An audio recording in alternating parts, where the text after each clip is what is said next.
Good morning, folks. Happy Friday, right? Is it Friday? I'm gonna double check. I say happy Friday in the middle of the week sometimes, just wishing for it. It is looking like it is Friday all day. All day, most of the day.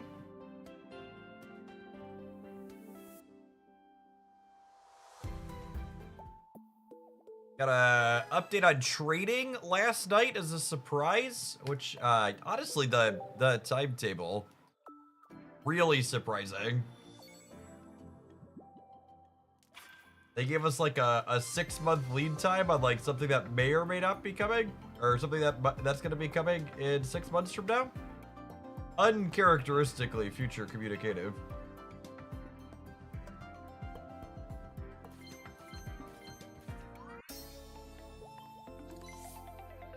Oh, 1 star is a treat to start the morning. Sure.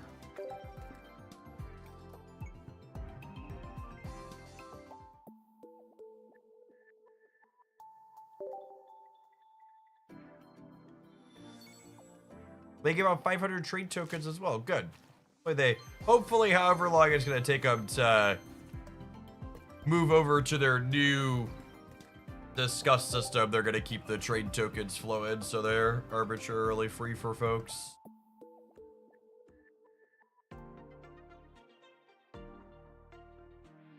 Those in my inbox.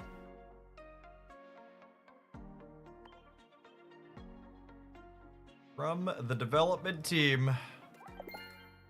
You dev team, I appreciate you.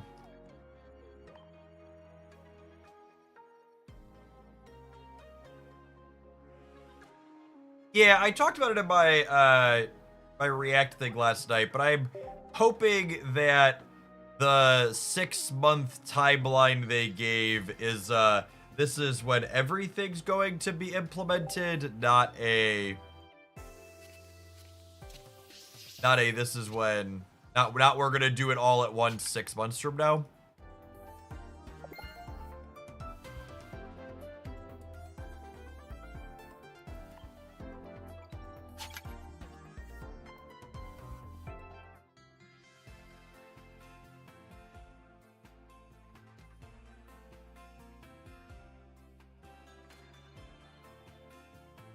If they're eventually going to turn tokens into dust, that means we can turn cards we don't want right now into dust. I mean, kinda. You can turn EXs and 3 diamonds into dust, I suppose. Enders, thank you for the entire year. Appreciate that. Good morning.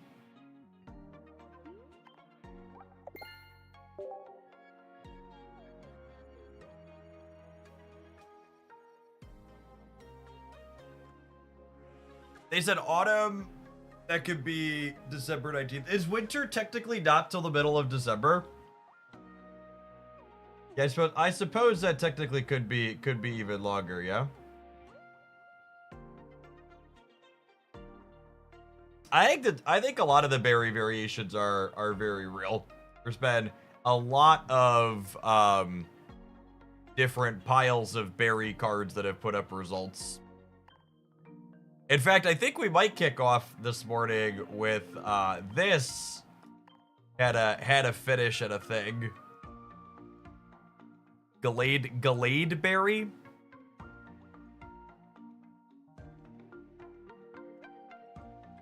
I think we're gonna start here this morning.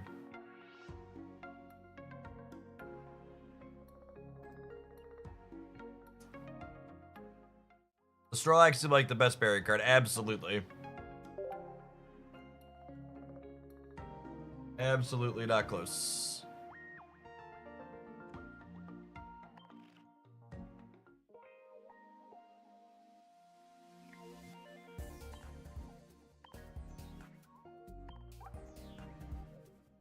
Raptor's not bad. I mean, Raptor's a stage 2.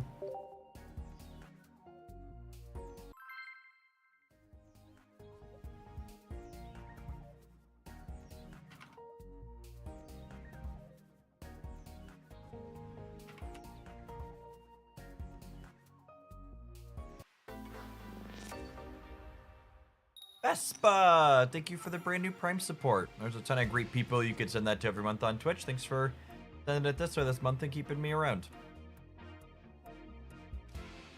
I'm going second. I think going second means we definitely lead Sudowoodo.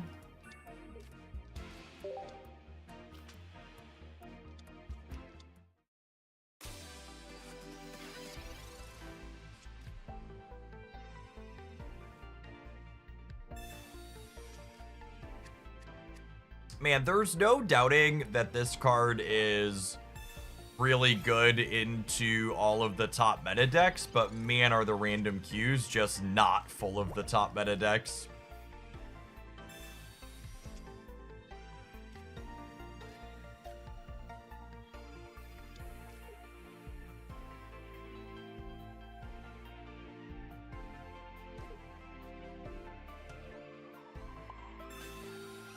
Every time I load up a Sudowoodo, I always feel like it's just doing a whole lot of nothing.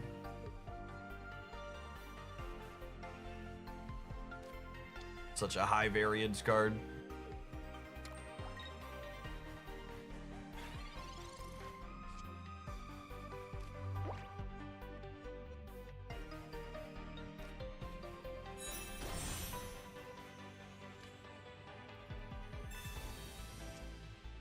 Kinda looking for a fat man.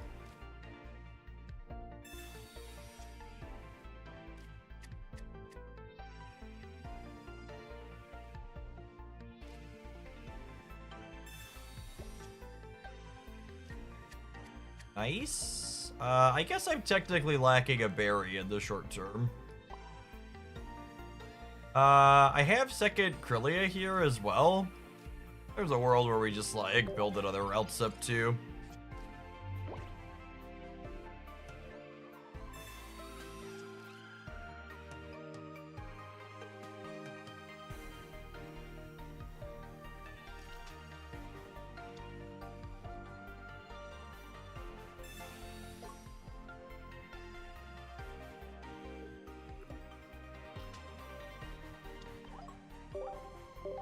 I'm actually just gonna cut the Snorlax, or the what's it called, I think.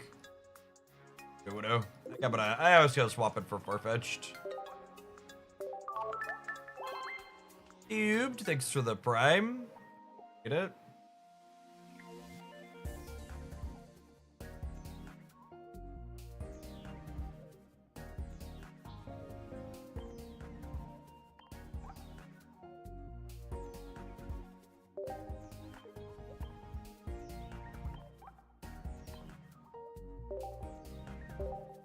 When in doubt, duck them out.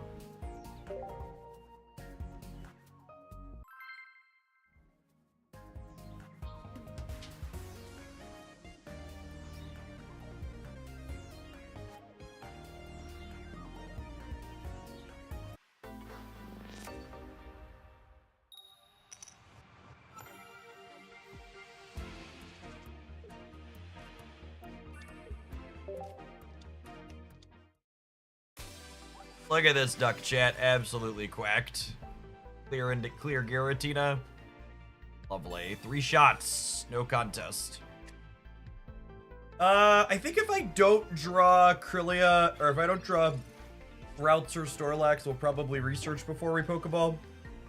I think realistically this deck wants to go like I think we want to go like Duck into Snorlax into Gallade as the final follow-up.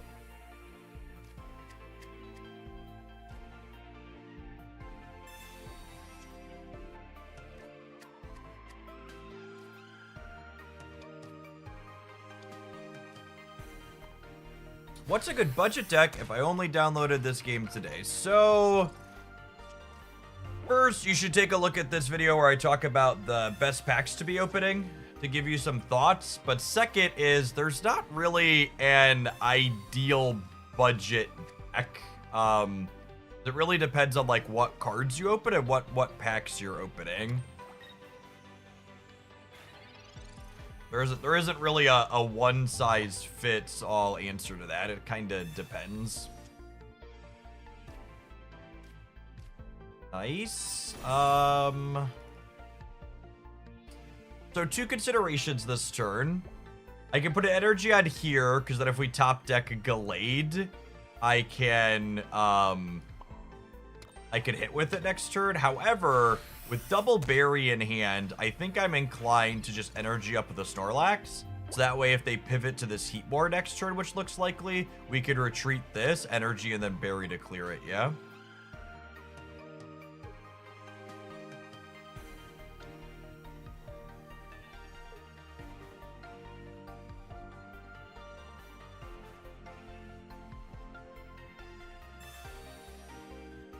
Because with the double berry in hand, we kind of get to curve out Snorlax. So we get to go second energy, berry attack, third energy, berry attack again, fourth energy, and then keep attacking.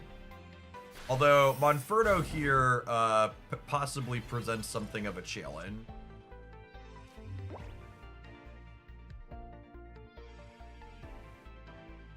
I think we're still staying the course, but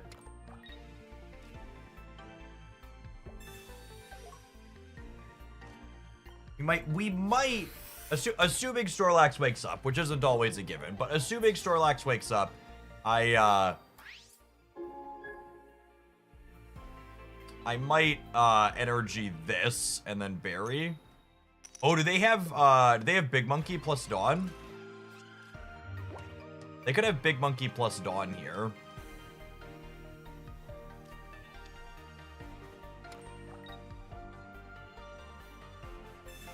Yep.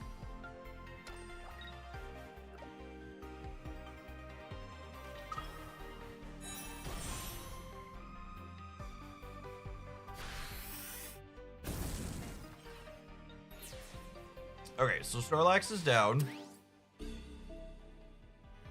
Duck comes to the active.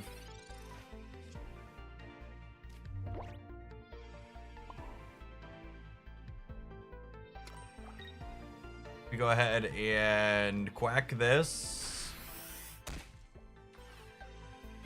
Obviously, they're two turns off of hitting us here.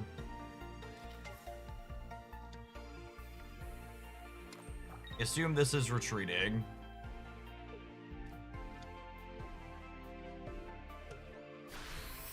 Oh. I messed up by not putting the cape on, huh?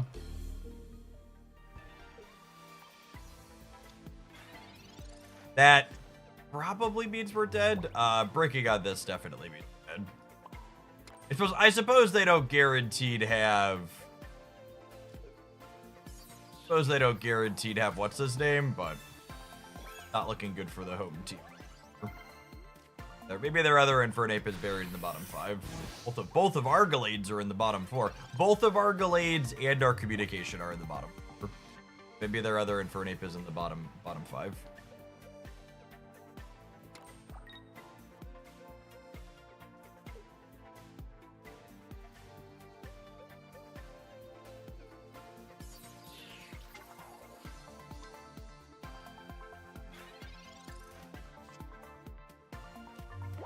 Okay, there's our lad.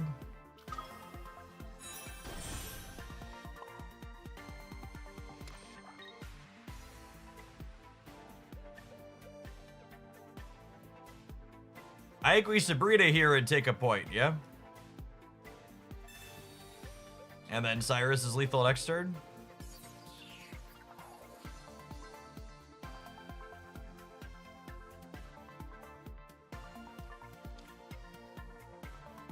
And then I'm gonna avoid playing out these other basics because I would like to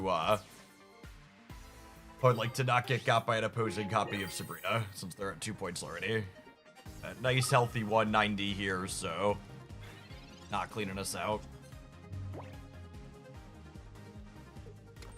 I suppose if they find second monkey this turn, okay, so they're not dead this turn. However, their deck does not have a way to make additional energy. So what happens now is I get to go ahead and crack this for 70, and then next turn Cyrus lets us clean it, yeah? I lose to Cape. I play this out. They put an energy. I put an energy. I can't get to the other Gallade in time, so It's just this.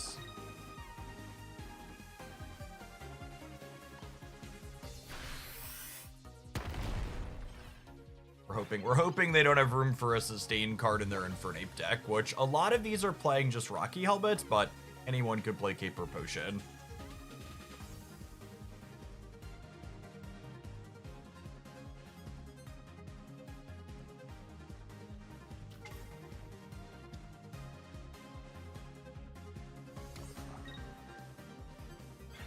Nice. Close game.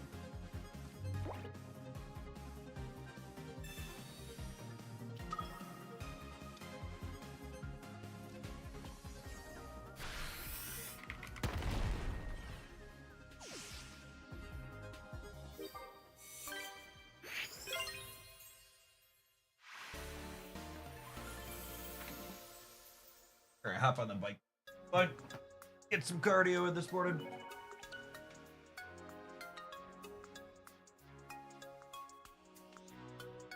I can always tell when there is a toddler in my office because the wheels are locked on the bike.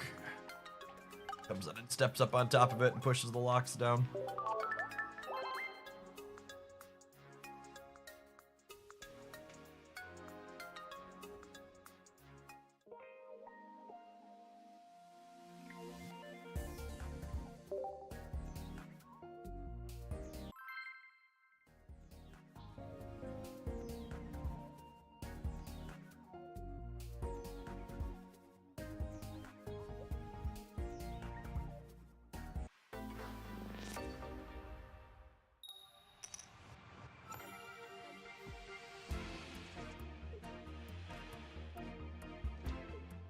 We are going first, which is not necessarily bad for a Gallade deck. Go evolve into Krylia, crack you for 20, evolve into Gallade in a perfect curve world. We're gonna hold on to this card we just Pokeballed for, because we might need to communicate with it in a couple of turns here if we don't draw another Pokemon. Give us our best shot to hit our stage 2 on time.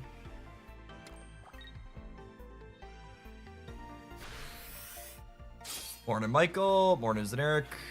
Howdy, Slap. Yep, we're chilling. We're chilling. So there's what? 2 Snorlax, a Ralts, a Krylia, and then 2 Gallades. So this is currently only 1 in 3. We would really like to draw Gallade, obviously, organically. And our secondary would be any non-Gallade Pokemon or research into 2 Pokemon.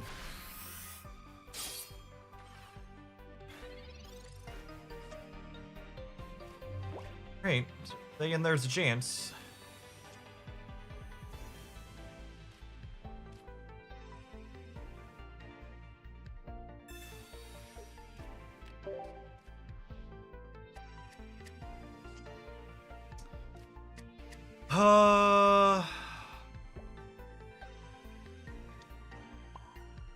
I'm pretty sure Metal Magneton hits for 40, so I think I'm pulling Krylia out here. But like, I would like my stage 1 to be alive should they top deck their Magneton.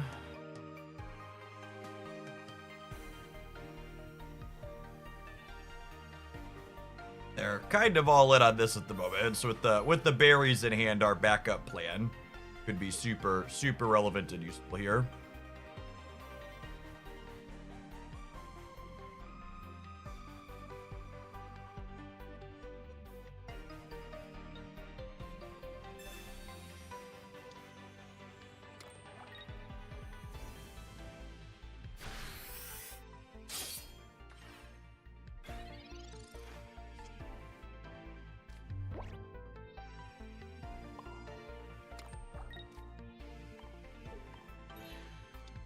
They could have a second Cyrus, but I can't really play around that, so we're just gonna hope for the best. Metsu Fathom, thank you for the 5.5 years. That's such a long time. Welcome back. Oh, second Cyrus is huge.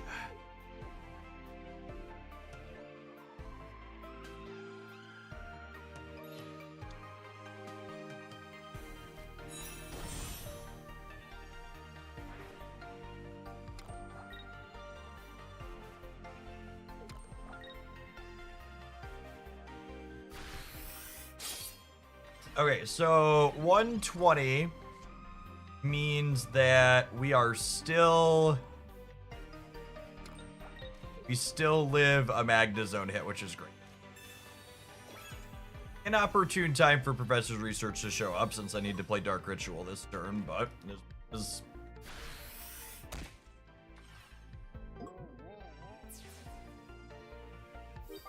I'm putting the hat on Snorlax because if they have to hit us twice with this, I was thinking if they have to hit us twice with this, our 100 clears it, but with the Shaman, that's not true.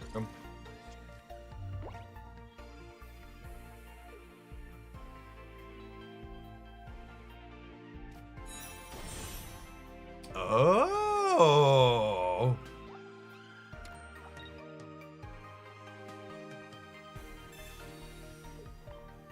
You can have the back one, bud. And this is one of the real upsides to this kind of build, is that, you know, I could just give them the Snorlax to take down. And it's not a big deal because they're just one knockout point Pokemon, right? Alright, you got your Sabrina, you take your point. There's the Arceus, is taking 30 less now. So Gallade's dealing 130, so it's dealing 100 per crack at the moment.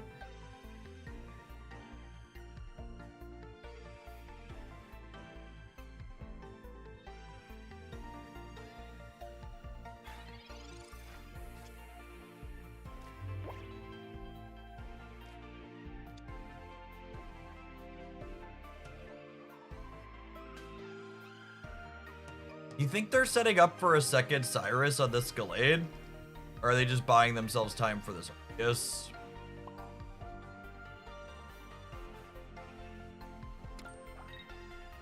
Can't decide. A lot of the times these decks only have room to play 1-in-1 on these. I think I'm gonna elect to not. I don't think we're gonna have the agency to play around a second Cyrus, so I think we just take game actions like that's not a concern.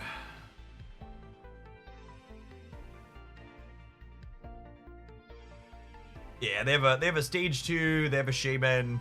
I think there's a real chance they have a cape too.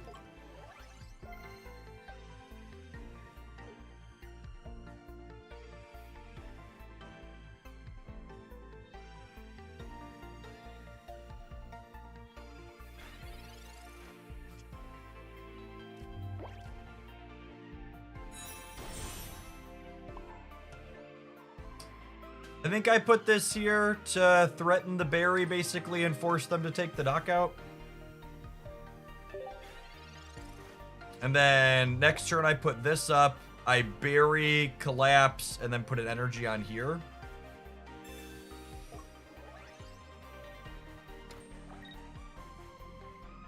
I feel like the stall favors up. Yeah, I mean, our what's it called? Our Gallade does one-shot Arceus.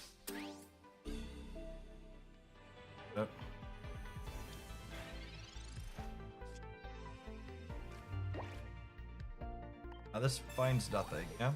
Oh yeah, there's only one card in my deck, and it's only one card in my deck, and it's Gallade.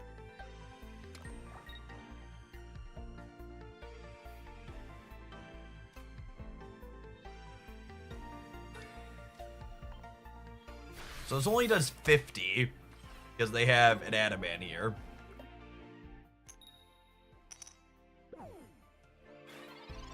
I buried to get this attack in because I'm not using another supporter this turn anyways. And I want to make sure if they put up Arceus and clear this with Arceus, I have this full health Gallade ready to clean them out. Alright, so they just pulled another basic out of their deck. It's the second Arceus. That makes sense.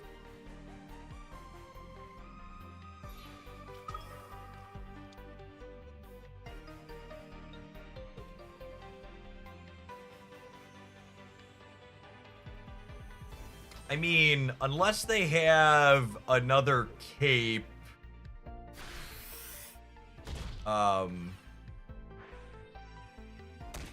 They're cooked on board, yeah? Oh yeah, the cape wouldn't matter what they had as well, it's true. Yep. Full health Gallade finish them. So, neat deck idea from the opponent, but Gallade being pretty solid into Arceus is quite good.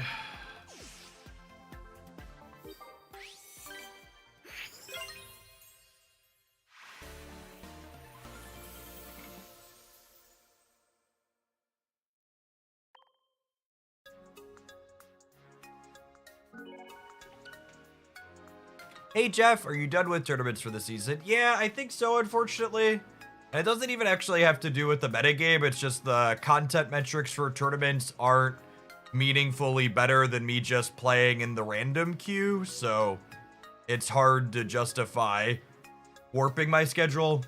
Marvel Snap also has better stream stats in the afternoon than Pokemon Pocket does, so I'd have to put Pokemon Pocket in the afternoon to do tournaments, because they're always in the afternoon my time.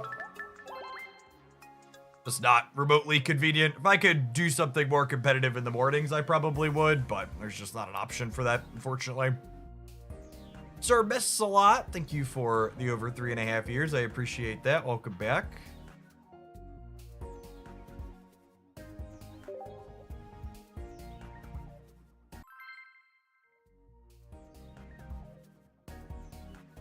I actually don't think there's really much of a consideration here for Garchomp versus Gallade. Snorlax, even with Berry, is a pretty heavy energy investment. So Gallade hitting its big hit for 2 compared to Garchomp hitting the big hit for 3, I think makes Gallade much better in this deck that has I would wager one of the reasons why the all-in Garchomp build is the one that's had consistently the most success is because it lets you focus your lead energies on it. And I think it's hard to play Garchomp behind Pokemon that want more than a single energy because it really needs to get up to 3.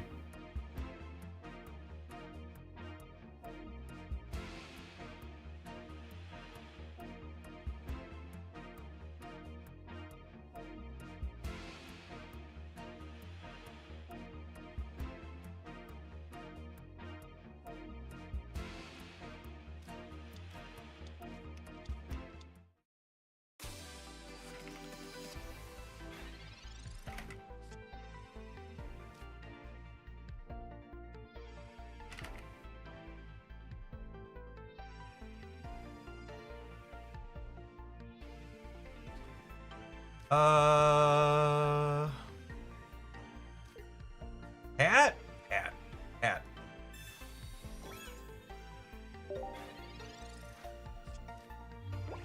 Hey, Phoenix, thank you for the 46 months. That's a long time. Welcome back.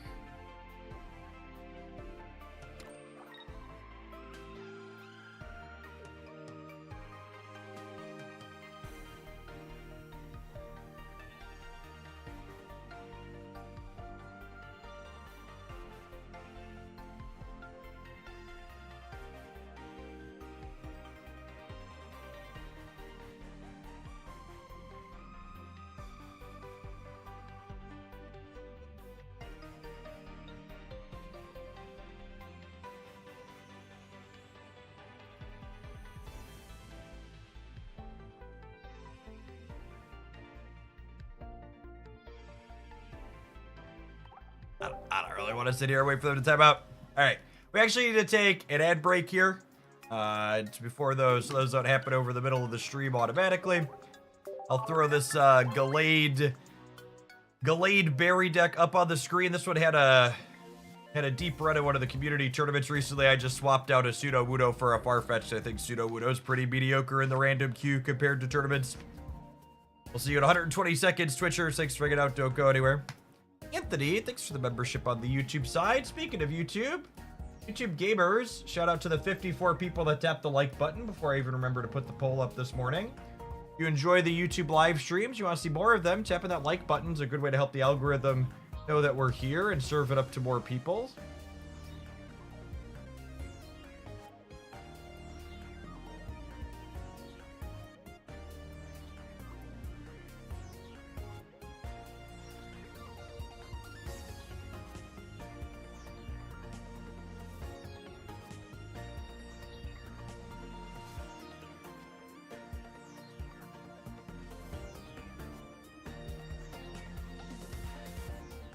I became a member to tell you should check the comments to where I think I know the one you're talking about. The one yesterday with the retreat that someone gave me a tag on that one this morning and I responded to it. Oh, I'm digging.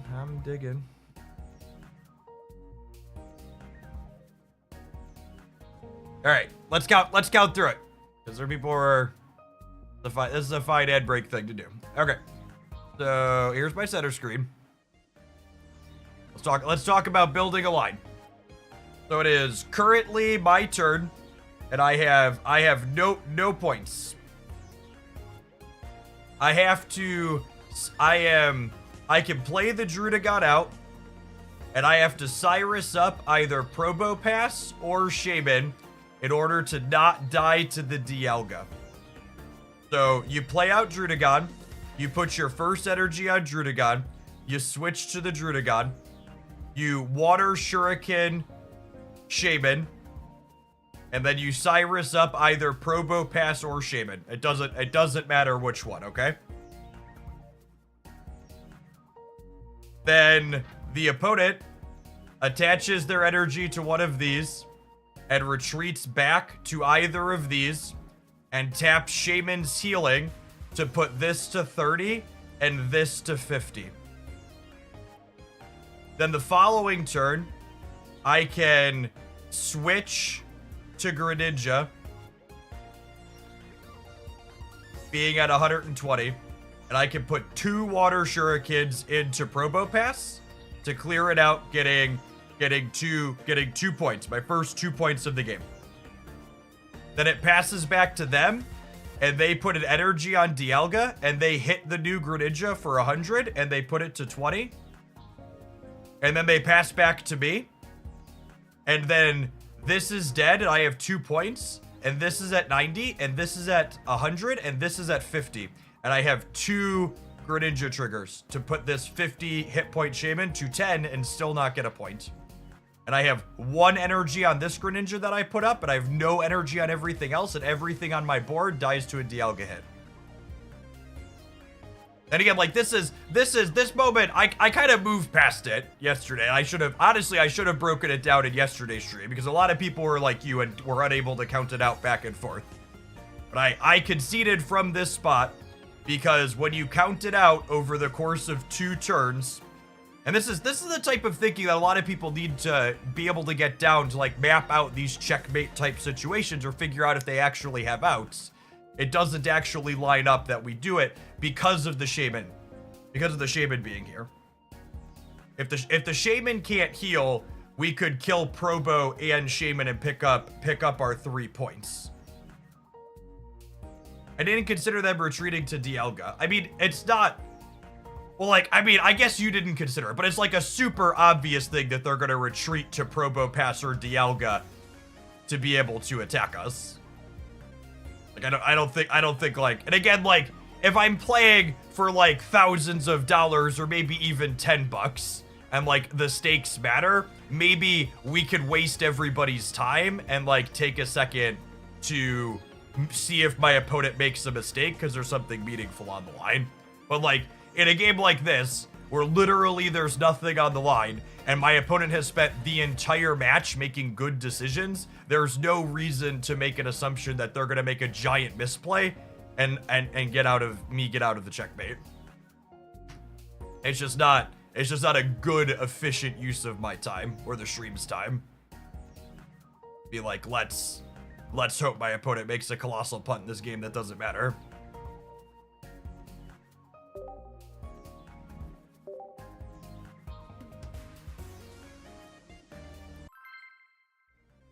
Thanks for the 22 months, Nora. I appreciate you repping that pride. Welcome back.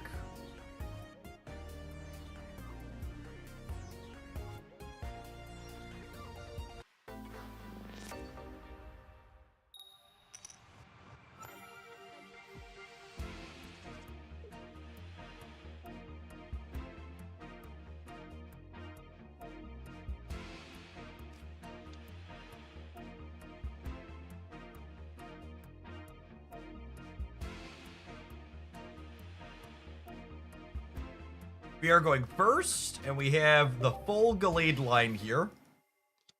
We're playing into Dialga, and they have their ideal lead. Genuinely curious to see how this game lines up. I definitely want a Pokeball before I research here, I think, because I'd like to find some supporting cards more than anything.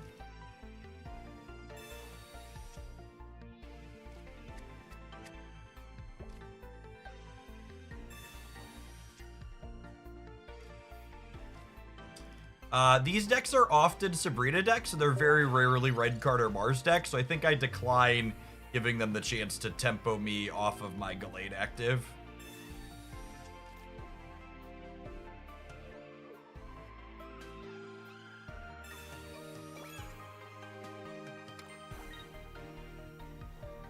Is it worth trading 20 for 20 here? I don't believe so. Because what? My breakpoints, I'm going to deal 110 next turn.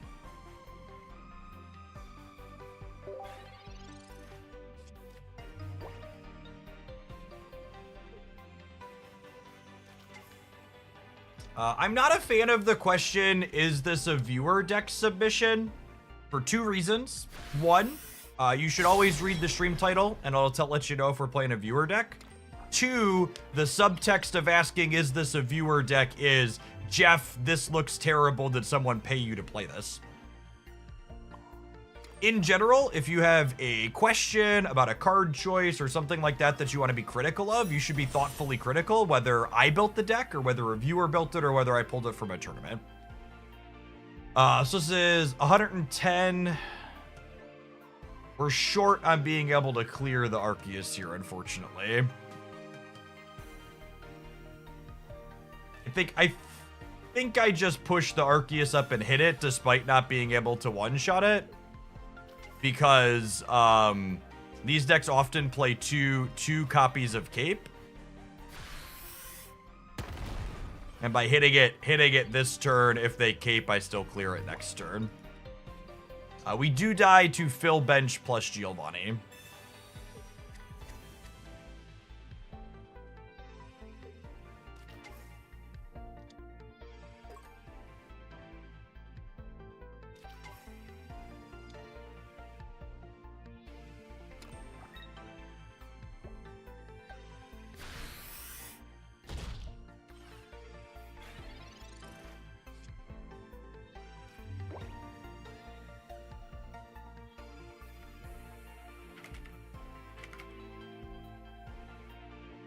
Oh, can we win from here? Maybe? Oh, you know what?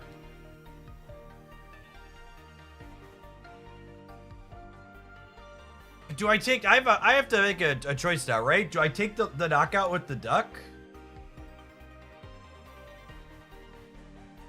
Bonus deck always plays Cyrus. I think I'm supposed to take the knockout with the duck, but the problem with this line is that if they knock out the duck, the Cyrus is lethal at any point. Like, obviously, Cyrus doesn't win the game this turn. However, at any point in the future, a Cyrus would be lethal once they take the knockout point on the duck.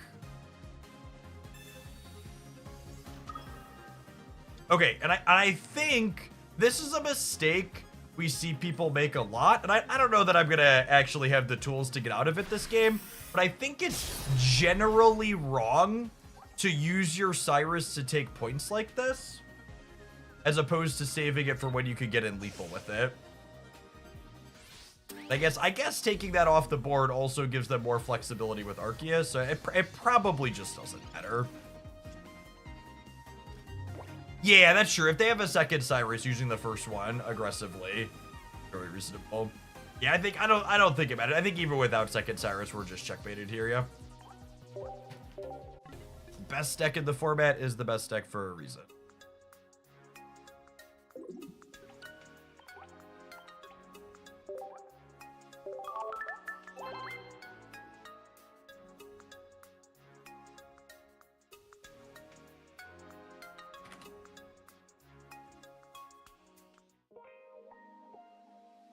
This is the one where we want Sudowoodo. I mean, to be fair, I don't think having a Sudowoodo versus a Farfetch changes that game at all, yeah? Like, it probably changes some other games where you, like, lead Sudowoodo versus leading Farfetch, but that game was not that.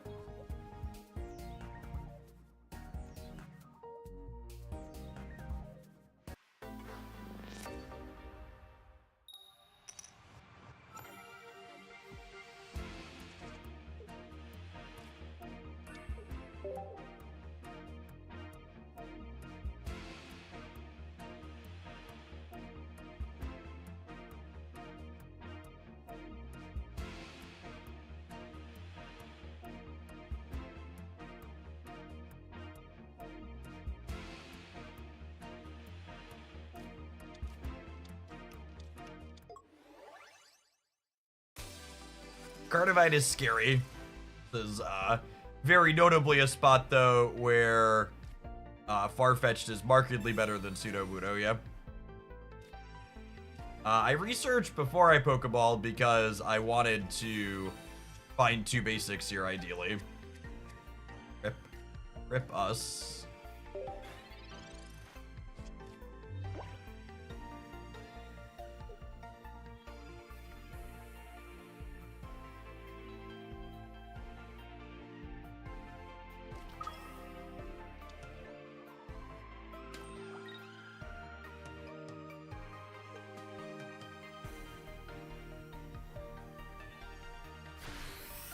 You or any of the kiddos been playing Monster Hunter? To let you know on how far back my gaming backlog currently is, I'm about a dozen hours into Dad of Boy Ragnarok.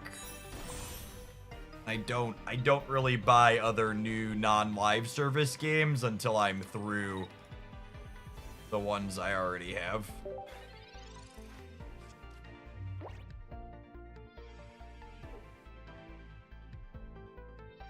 Dwight!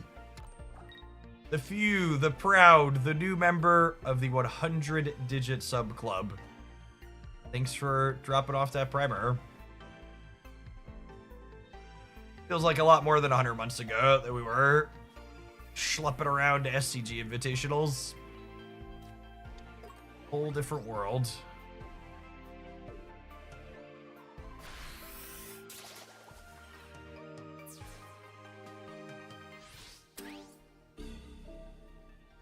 $100 months. What's the numbers? 96 months is 8 years, so almost 8.5. Almost 8.5. We have our Gallade. We have an Energized Blade and our first knockout point.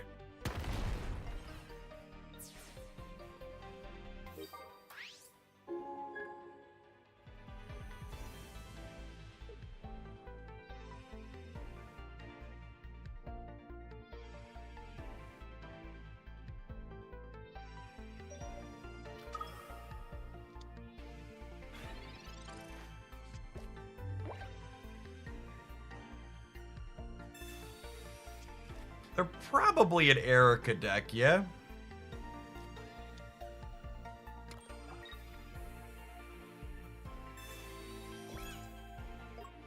So, Blade's dealing 110 and then 130 for a total of 240. So even an Erica doesn't get them out of it. They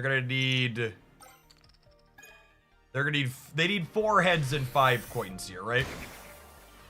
Is unlikely, but not impossible.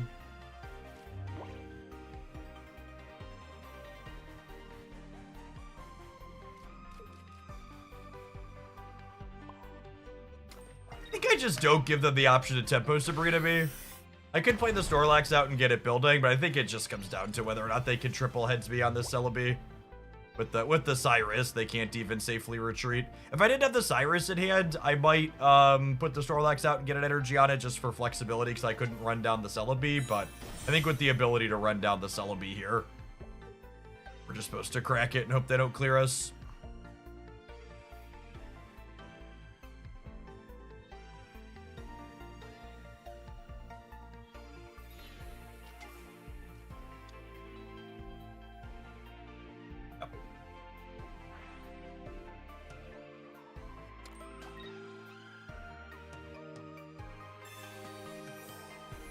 Erica, you also need double potion here. Or triple potion?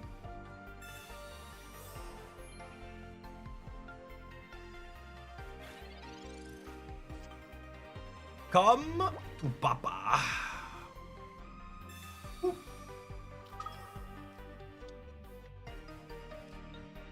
Yep, and then trying to retreat there and not playing around the Cyrus Beans. They don't even have the 3 out of 3 to get us, they're just dead.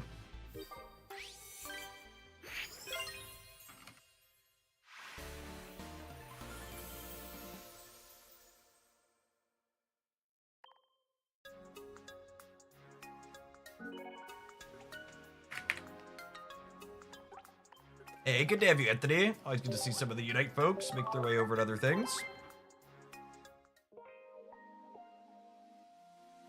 I'm 32 promo packs deep in the PvE event and I'm still on 1 Gible, 1 Raichu. Rip.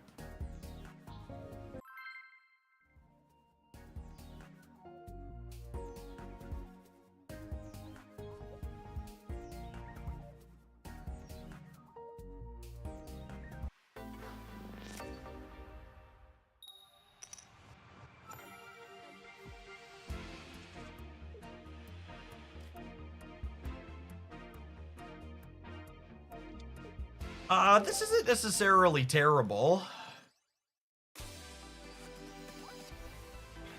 Two large lads staring each other down here.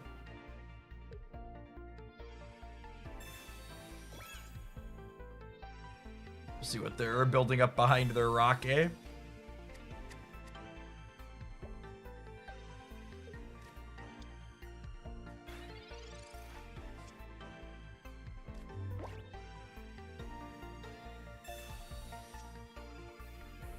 Nice, that's exactly the one we wanted. We were pretty likely to find it with the Farfetch'd drop.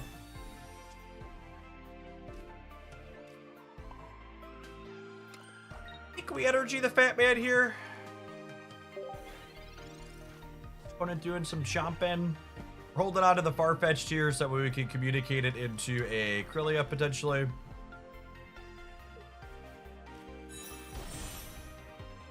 Well, they're 2-color chomp, interesting.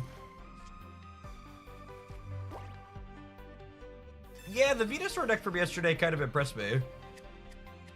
It's definitely the least bad Venusaur deck I've ever played. I'm not gonna tell you it's good, but least bad. Strong, glowing recommendation.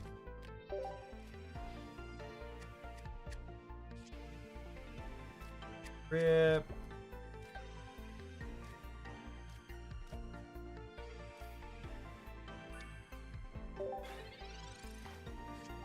Alright, so I think the game plan here is 3rd energy, Berry hit them.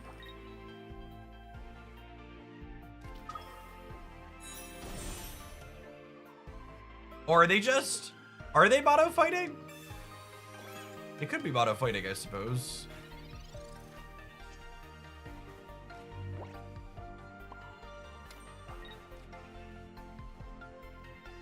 Them playing EX Chomp complicates things.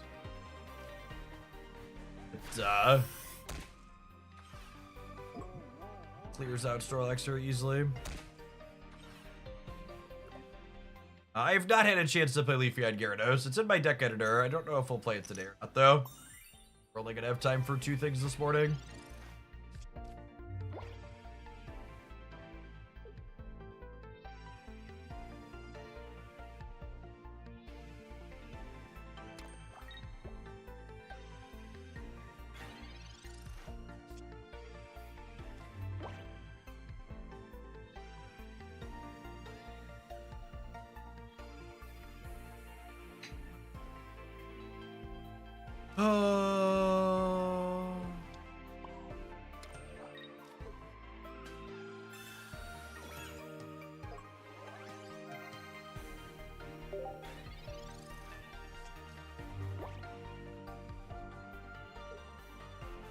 The new Genshin 5-star runs like the Roadrunner. That's funny. That's the, oh, they are playing 2 energies and we're just unlucky. Interesting. I wonder if they're playing both jumps. I think I'm planning to pull for the new 5-star. My, on-field lightning DPS is a slot I don't have built. character type I've wanted for the Imagination Theater and a couple of Abysses in the past. I think that gives us a shot, yeah?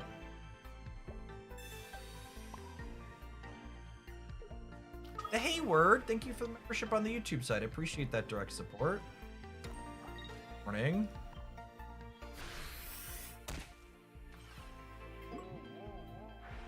Okay, so unfortunately, their second Rocky Helmet means that they do clear my Snorlax in one.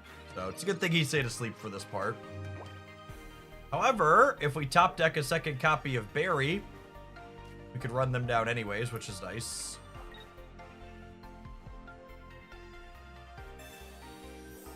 Irida.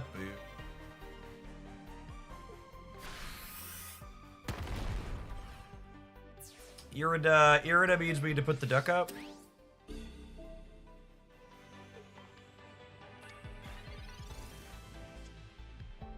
Ah! Should have believed. Should have believed. Fine, that's all. We'll set us up for the knockout next turn, yeah.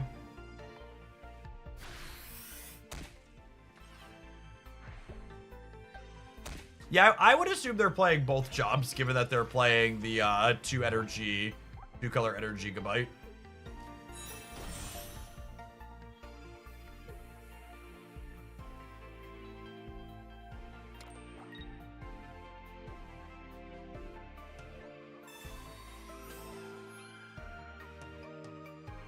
Second Irida, but if they hit the Farfetch, the Rocky Helmet means Snorlax still clears next turn.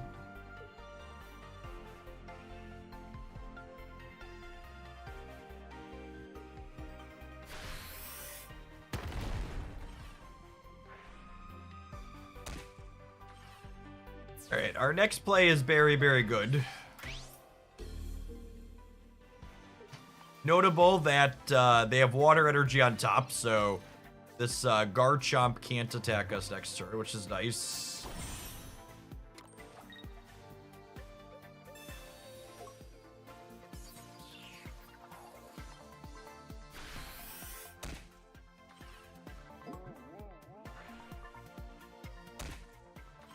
Hey Jeff, is there anything in place for tournaments regarding energy usage and ditto? Some tournaments require you to submit your energy in advance and others do not.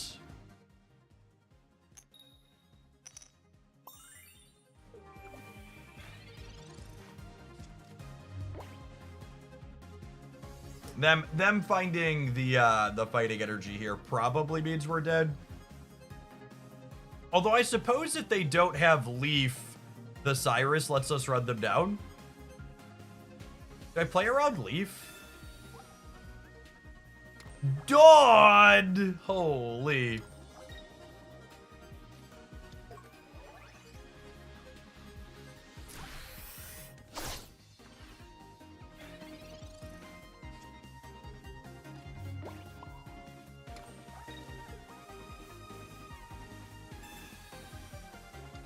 Maybe they don't have room for Leaf with everything else they have going on. They have so many other supporters and equipment and stuff. I guess this energy out here means X speed also gets them out, but hopefully they just don't have space for those and we get to clean them out.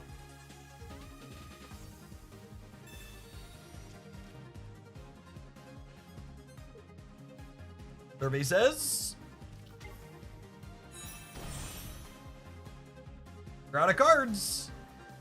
They're out of cards. No shot, they're on X speed, right? None. Booked. Collapse on him, fat man. Impressive game win that didn't involve Gallade at all, huh? Just Snorlaxes and Ducks. A Rocky Helmet in there, I suppose, as well.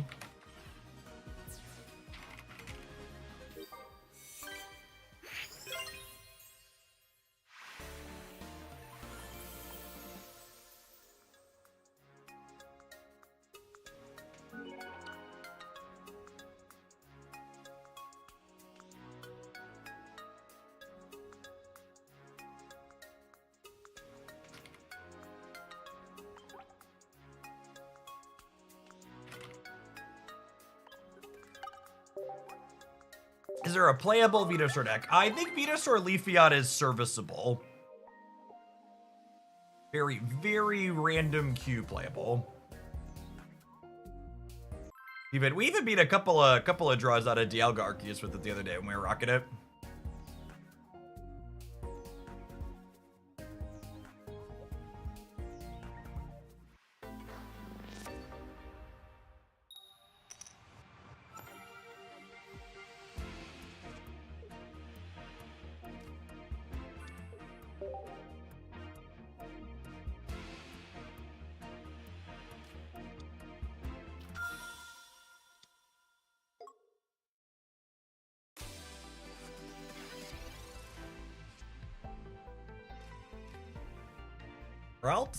Ralts.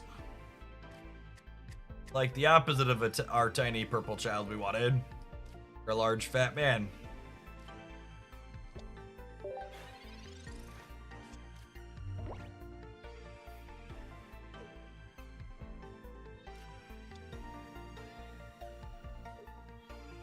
Arceus Bastiodon, you say?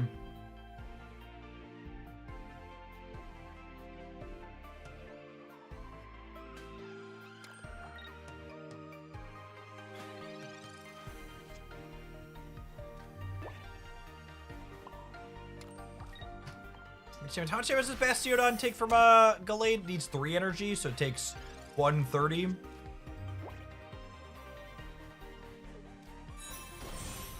Hit.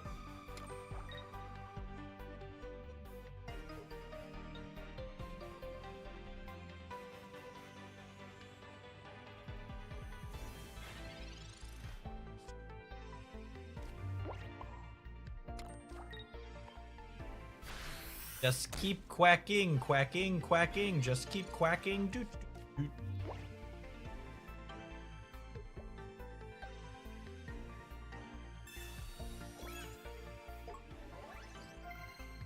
You have double potion on top of this? Is Starlax coming up to cook you? One well done, Arceus gamers. Nobody respects the B-Man. Oh, don't tell Scotty Chat. He is blissfully unaware of the large man lumbering in his general direction.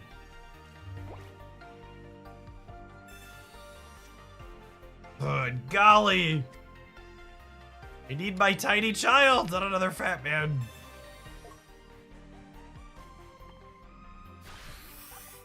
All right, how many heads is this Bastiodon about to flip on us, huh?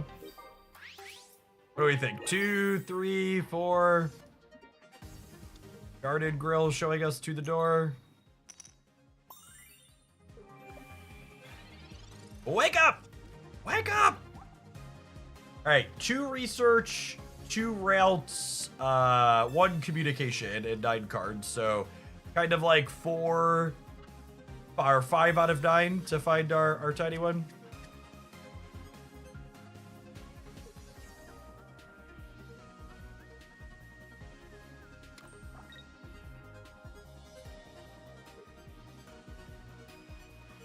Although I suppose if I draw research next turn, I'm not playing it, I'm playing Barry.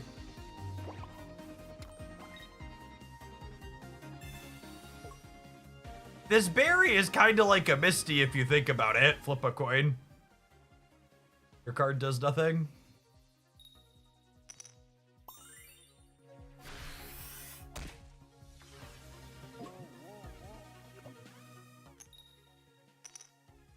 Classic Misty.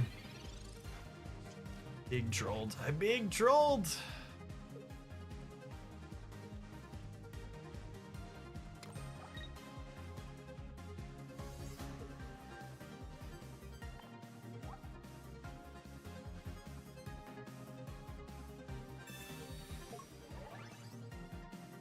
Oh, see this chat. This Adaman here. This is a coward's Adaman. This is the Adaman of a gamer who doesn't believe in their Bastiodon.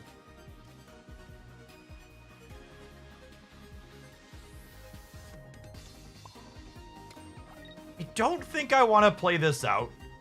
Because I think putting this up and getting Sabrina is not good for us. And if they Sabrina us and clear this, I can always research into another one next turn, yeah?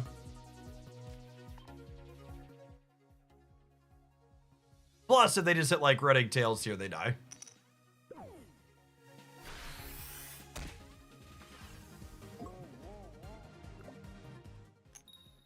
Yeah, the 20 less on this breakpoint also only matters if they have, like, Cape plus Potion in addition to it, right? Yo, Sabrina, sweet.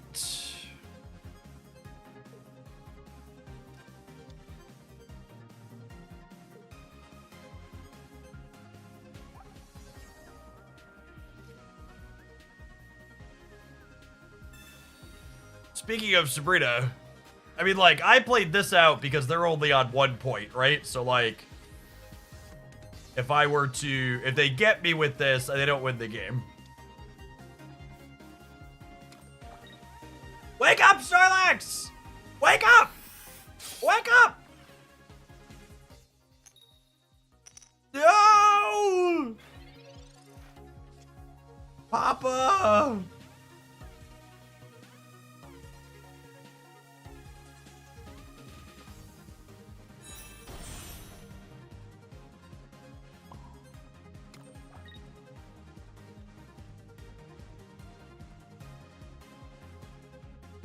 My Sabrina egg? How do we feel about Sabrina egg? I think I'm kind of into it. Oh yeah, I think we're ahead. I think I like the tempo lady here. Milady?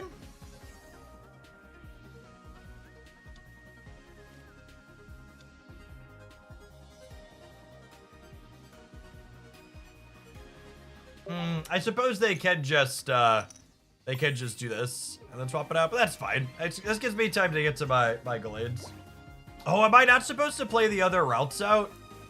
No, it's fine. It's fine, because I'm going to evolve to Krylia and then put a cape on it. Wait, what? Oh, okay.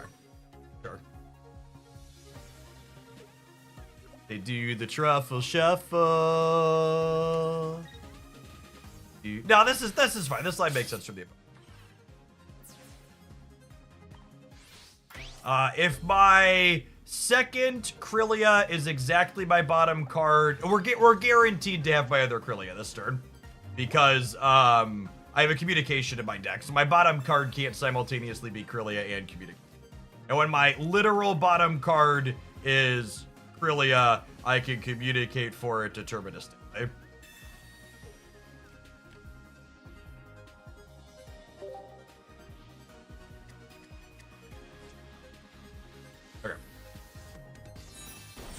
Cape, so we don't die to Sabrina. Blade. Rocky helmets. This is why you do good deck building, chat. You just build your deck so you don't lose to it being the bottom card. Tails and they fail. Heads and we keep playing, but we're still favored. They take what, 30 here? And then with the 30-point hit, if they head bang this one, they're still dead through a heads next turn.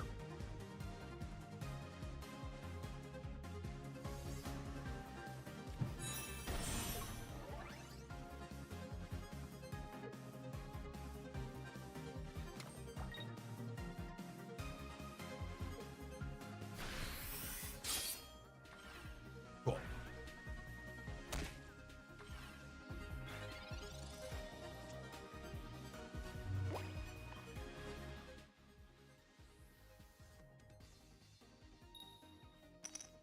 It's been cool games. Yeah, this deck's really slick. I like it a lot.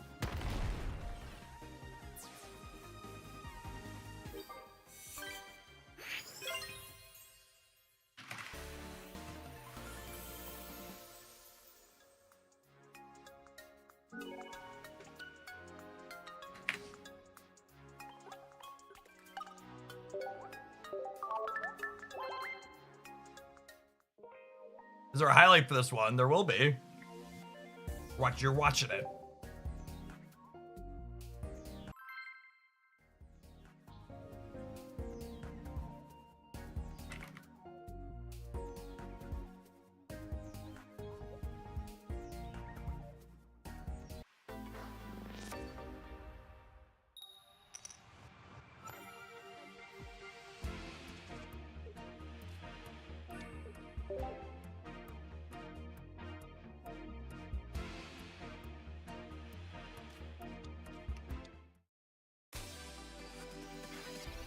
This opener's a little rough for us.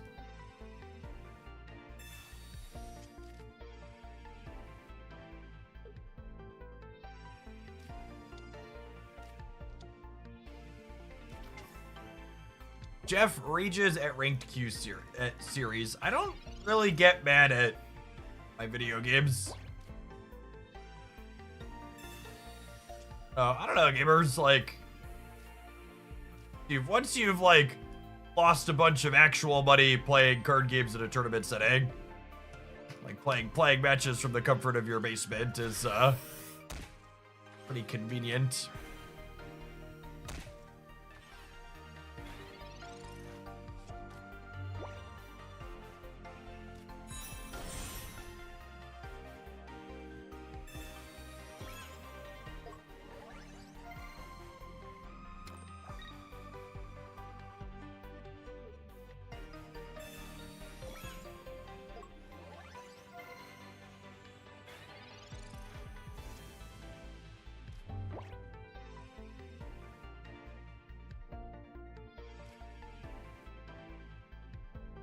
We take this shot at the Krylia here.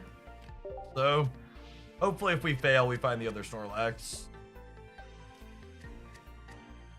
Oh, glass half full and all that jazz.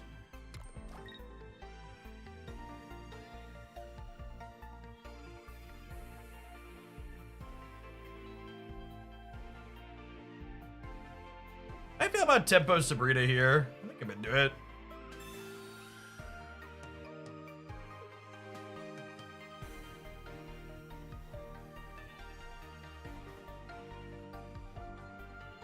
How many more wins to rip a 10 pull for Barry Art? I don't gamble for 2 stars. I will quietly resign myself to spending $200 if I know I really want something, but absolutely should not spend resources getting packs hoping for that type of thing to work out for you. It's gonna be for disappointment and sadness.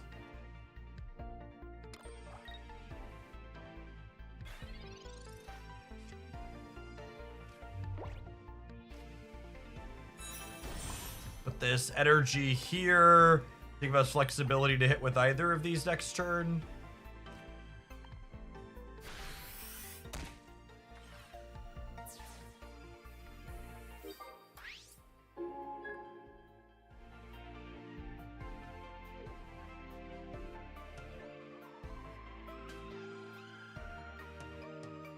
It's always in your next pack. Speaking as someone who has 500 USD worth of full art Iridas and 500 USD worth of full art Leafs, I promise you it is not in your next pack.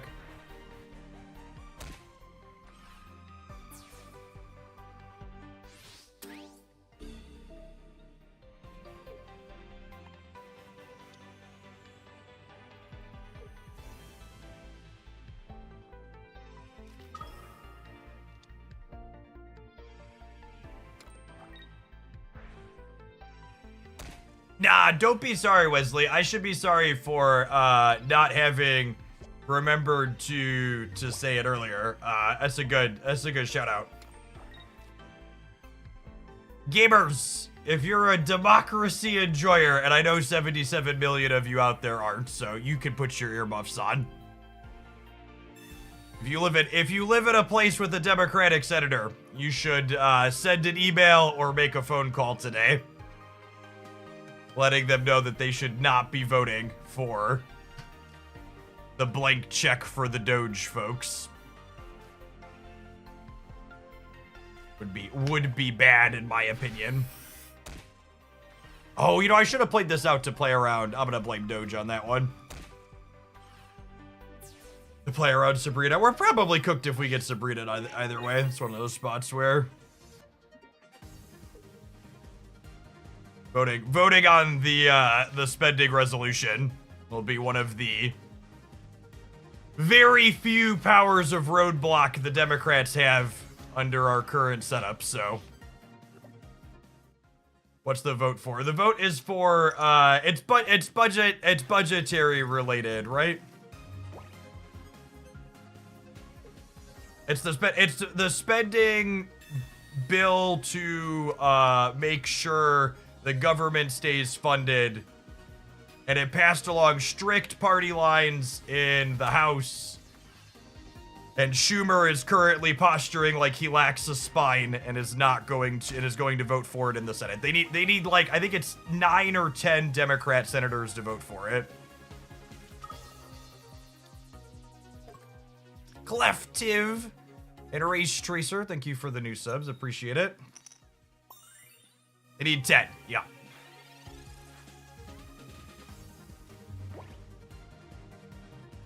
So Lax is going down. Oh man, not only is Lax going down here, but he's going down to a Crobat and a Darkrai trigger, and then they get to punch this. So I think we're cooked here.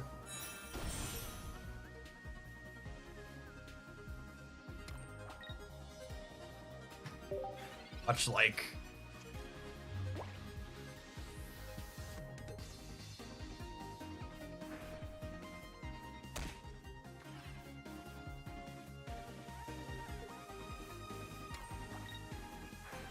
quick and a Giovanni to your neck, right?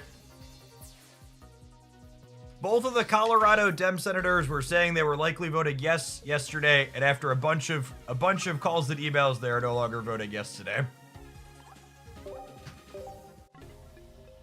I'm so unbelievably disappointed in my senator. I live in PA. Yeah, Fetterman is like, man, assuming we have history books in a few decades, I would wager he's gonna be a case study in something, because, man, that's it's a brutal turn by him for sure. Big opportunist energy.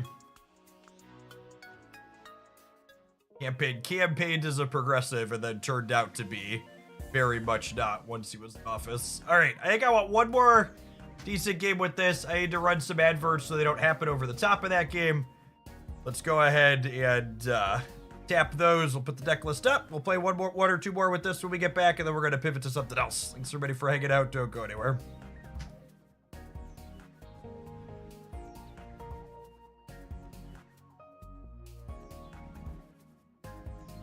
Yeah, I live in Illinois, and Durbin and Duckworth are typically on the ball, but I definitely made a phone call to both their offices for the first time yesterday.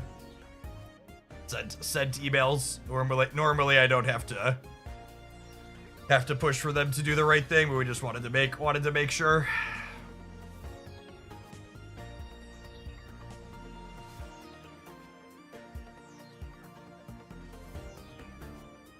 And for people that aren't informed, so I know there's a lot of people that want to just tap out because it's been bad, but my understanding of the budget stuff, if it passes, is that it cuts funding from a lot of programs like SNAP, nutritional assistance, and some other ones that really help a lot of people, and then it also gives more formalized blank check permissions to Mr. Musk and Doge.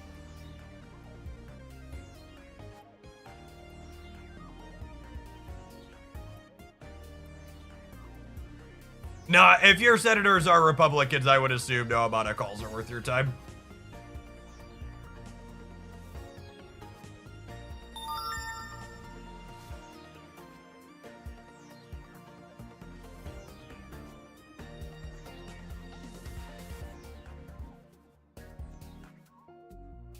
Man, you can tell I've been pretty off of talking about politics in general after how disappointing last fall was, because that was a 6-month sub telling me that the two-party system is designed to be a deep state.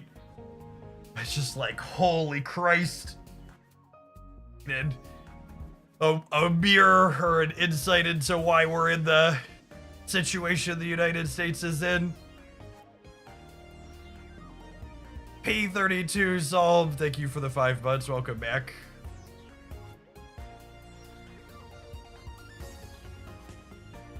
If you live in New York, you should absolutely call and email Schumer and tell him to grow a spine.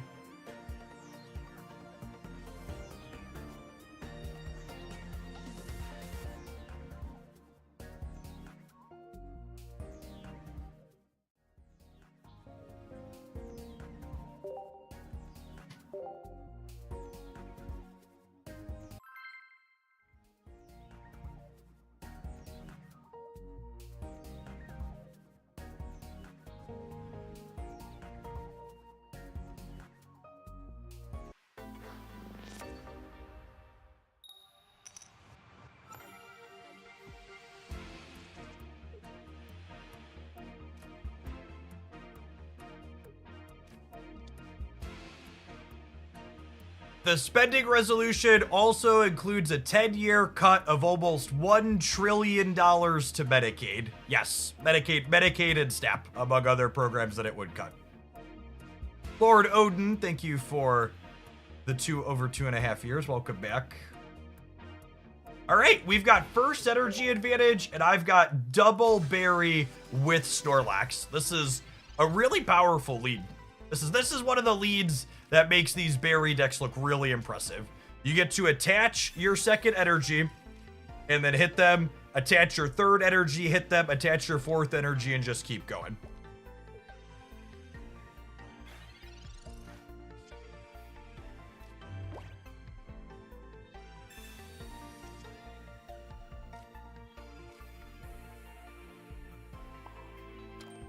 I don't think I'm communicating for a basic. It's close though. Is Sudowoodo a good call for the 5th basic in this deck instead of Farfetch? So this deck list had a tournament result, and the tournament list actually had a copy of Sudowoodo over the Farfetched, and I think that's probably fine for the tournament metagame. However, there's just a lot of random jank in the random queue. And even a lot of the tournament decks, like into these other fighting decks, right? Like, Sudowoodo is so mid.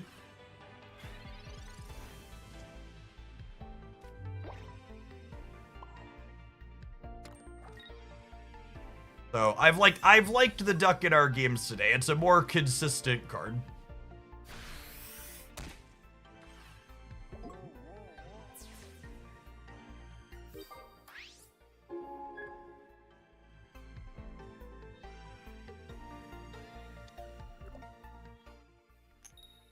Wake up! Wake up!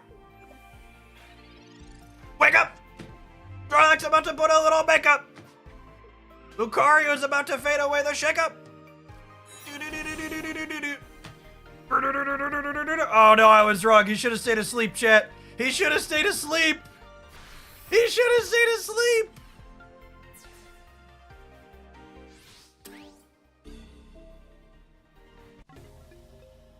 You know, I think that's the first time we've had a...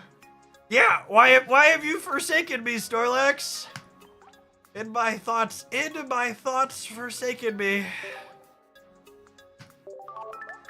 Man, how did it take me this long? We're 2 weeks into this expansion, and that was the first time I made a Chop Suey reference? Man. I'm on the ball. I'm off the ball, champ. It should have taken me 2 weeks to figure that one out. Unacceptable. Really off my game.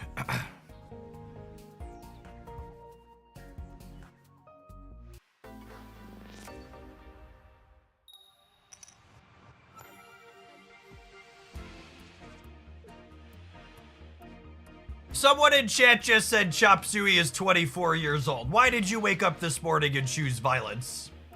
What did I do to you?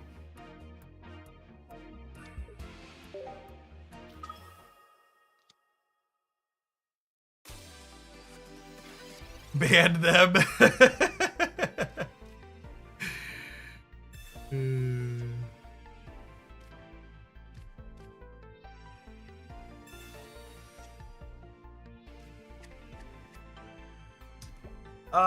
Am I putting a hat on the duck? I think so.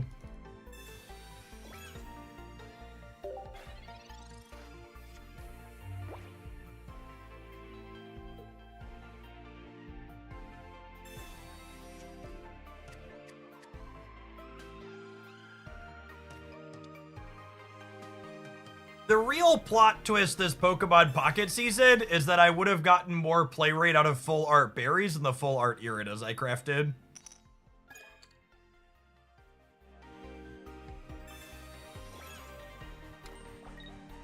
I genuinely did not see that coming.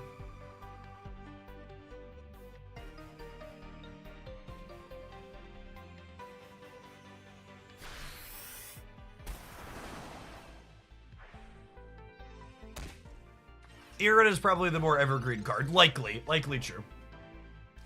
Barry, baby. Okay. All right, am I communicating? I don't think I'm communicating for the second one on this. If I didn't draw Barry here, I think I would communicate looking for this to try and hit the evolution on curve. But because I know I'm putting up Snorlax next turn anyways, it doesn't really matter if I evolve this turn or not. And in general, you want to wait to communication to the last possible second. Thanks, I think.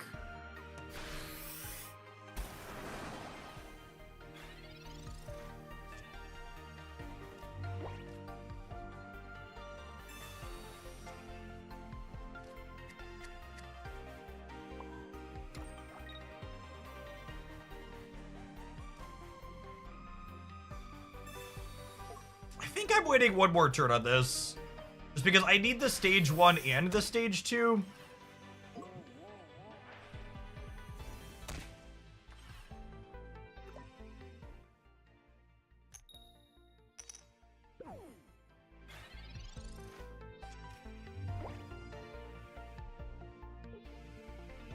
Herb, thank you for the brand new Prime. Appreciate that direct support.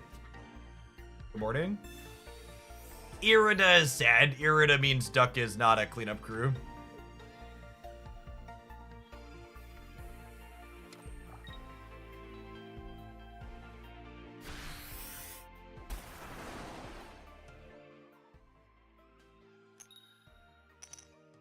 That's fine. That's fine, Snorlax. It's better for you if you stay asleep for this next part. We hit the Kirlia organically.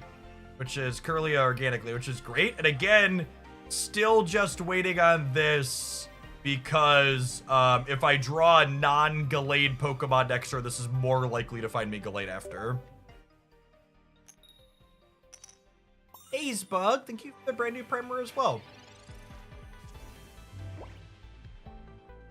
Appreciate the folks that convert some of Jeffrey Bezos' money into Jeffrey Hoagland's money. You won't even notice it's missing, gamers, I promise.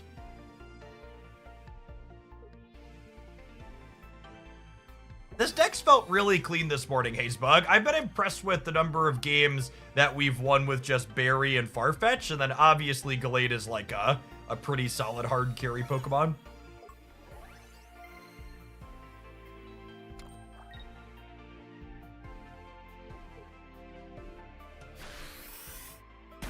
I'm honestly kind of surprised they just stormed me.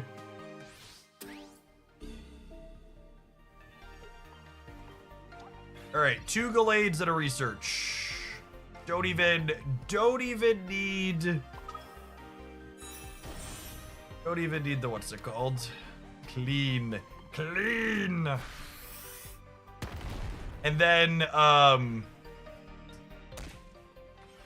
they need 2 Starmies to not be cooked because I have Sabrina, yeah?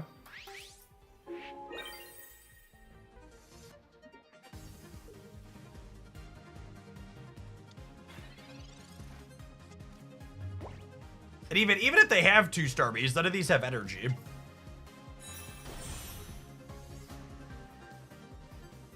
What do you think is an ideal third for Snorlax Magnezone? Yeah, it's probably Darkrai, McDonald. All right, 12 heads, Misty. Unlucky.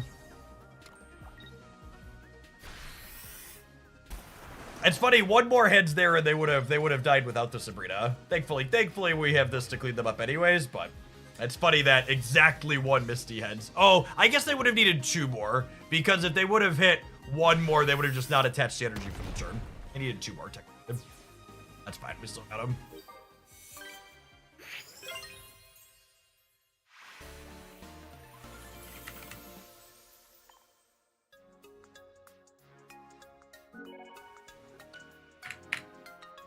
All right, I'm gonna play this one for about 90 minutes. I think that's a good time to move on to the next one.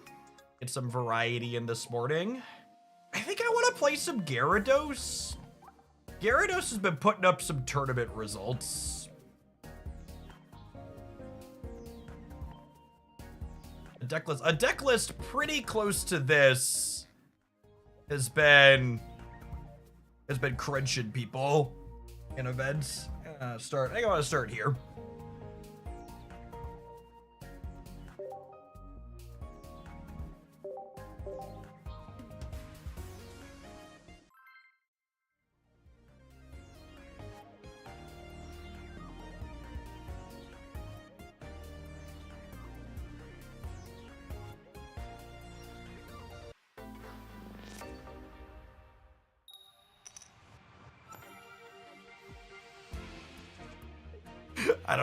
I don't know why I look at my YouTube notifications someday. There's a Pokemon Pocket video in my YouTube feed with the title Charizard EX is broken now. Which makes me chuckle because I just did the updated tier list and put it in C, and I think Charizard EX might legitimately be the worst it's been since Pokemon Pocket released. As far as position in the metagame goes.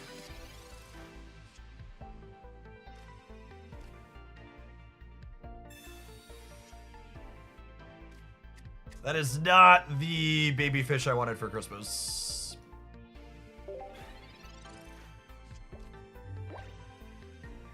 Do I have a favorite berry deck? It's like asking me to pick a favorite child. They're all lovely.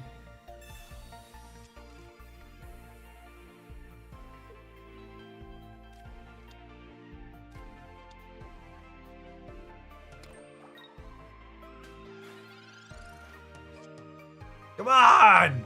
Hit me!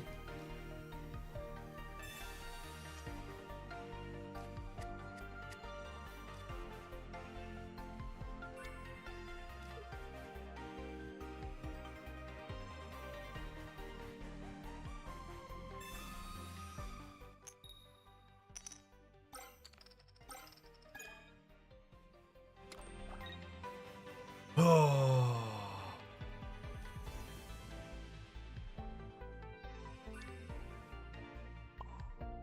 A lot of these decks aren't Hitmonlee decks anymore, but they are often 1 to 2 Sabrina decks. So as much as I want to hold the Kangaskhan to go digging for a Gyarados here, I think I need to do this.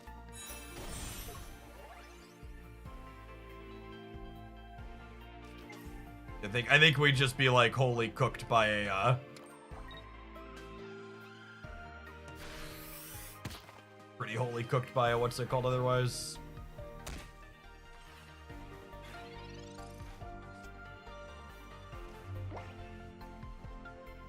I blame you for the fact that half the decks in my editor are berry decks. I humbly accept responsibility for that.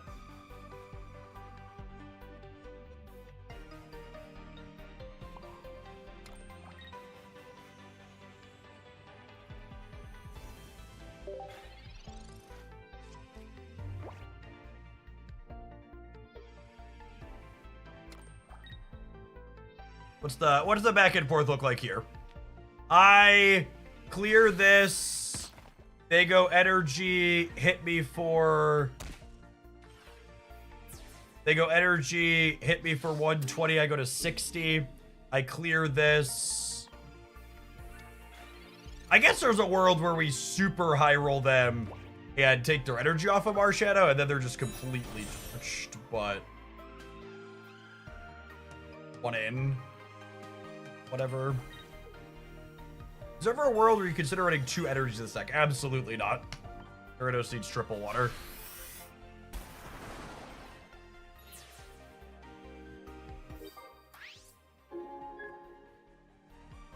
So I lose to their stage 1 here is the problem, yeah?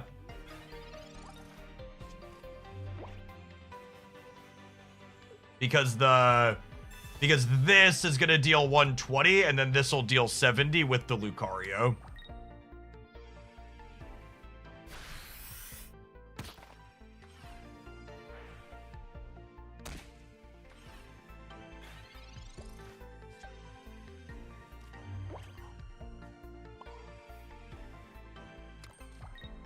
What a lovely lady, chat. What a lovely full art lady. Say less. Say less. All right, did I say they have it out? They do not.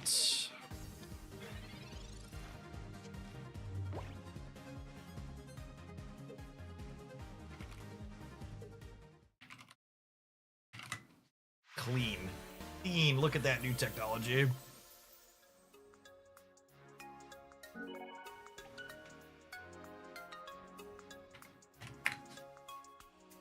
Quasi, thank you for the 21 months. Appreciate the prime. Welcome back.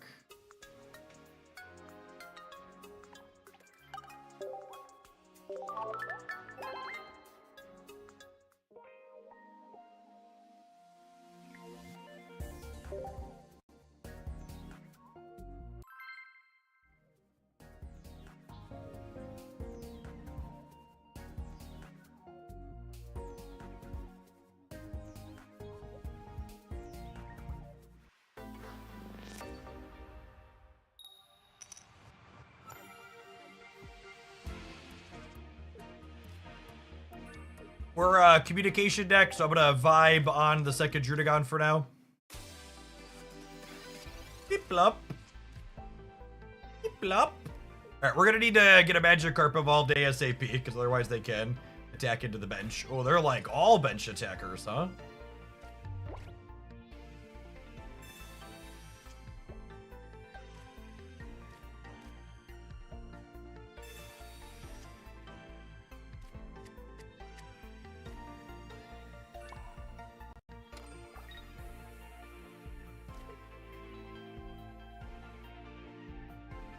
If I put a hat on this, it means their Spirit Tomb dies in 2 cracks. So I think that's the line.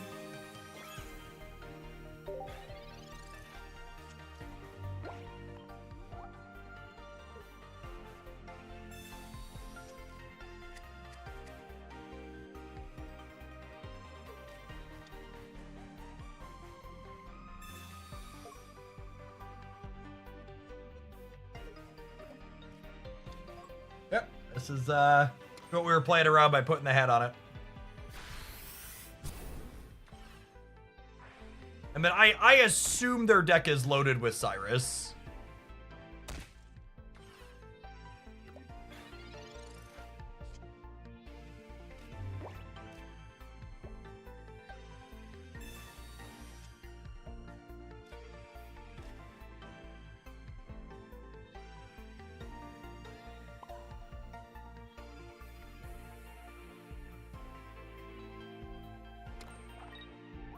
This communication is 66% to be a Gyarados.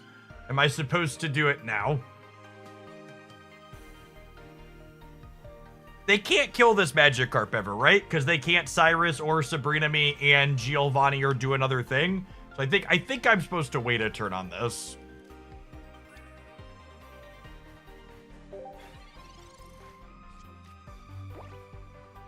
If I draw a Pokeball or Magikarp, this goes from 66 to 100.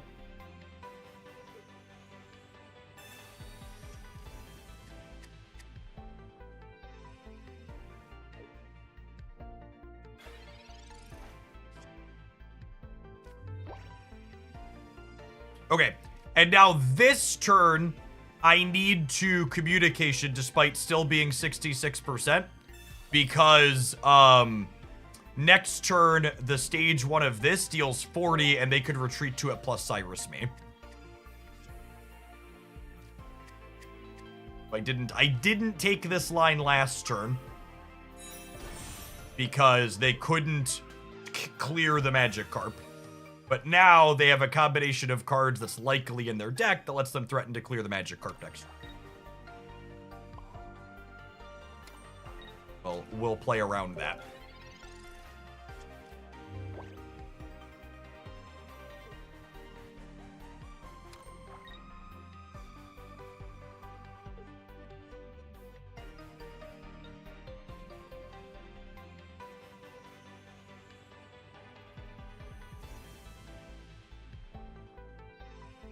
And then next turn, when I switch the Drudagon out with Leaf, we're going to want to put our energy on Drudagon for the turn. So that way, if they Cyrus this back up, I can attach a second energy and retreat it again.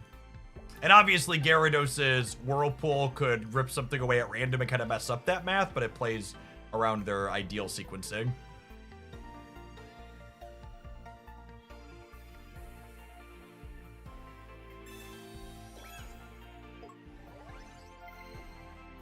Or are they going to hit me again?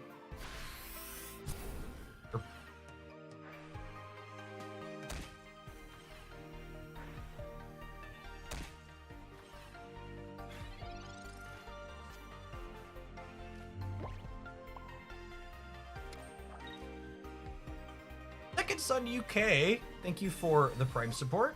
There's a lot of great people you can send that to every month. Thanks for sending it this way. Morning, good morning. Rawr. Can we high roll and take one of their energy? We can. So the energy that was on the Spiritomb got discarded before it got knocked out there.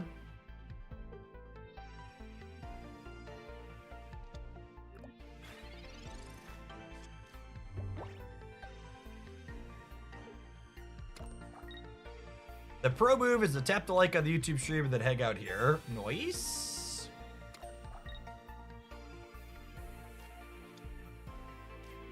They're just cooked here at this point, yeah. I get to attach this energy to Kangaskhan and then heal a lot of them. They can't even Cyrus off my bench anymore. What a crazy card.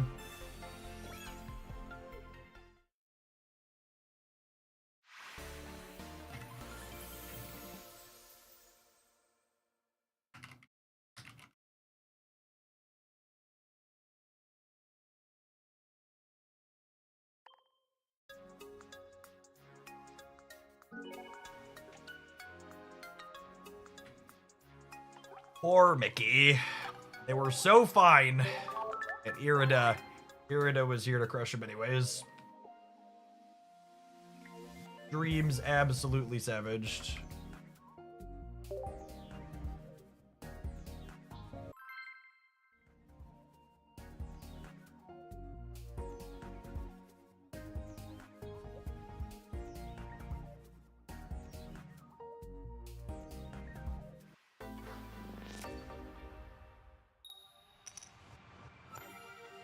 First energy advantage, going to the home team, sounds lovely. Yeah, again, basically never playing out our second Pokemon here. We just want to hold that to communicate with potentially. Abide like the dude. Thanks for abiding in Hoaglandia for almost 2 years.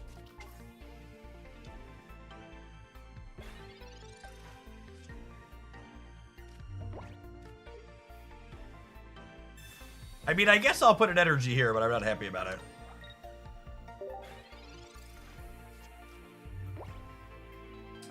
This build without Gyarados has been putting up more results in tournaments than the build with Greninja. Neither of them have a very high play rate, but configurations close to what I'm currently playing have spiked individual results probably half a dozen times now at this point in the last couple of weeks.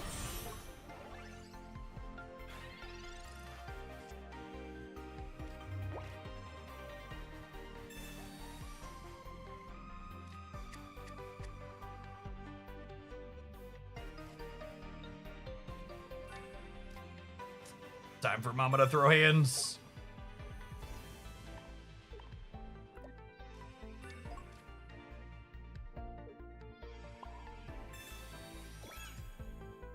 We need 3 heads out of 4 coins with this Rocky helmet to knock out the Lucario.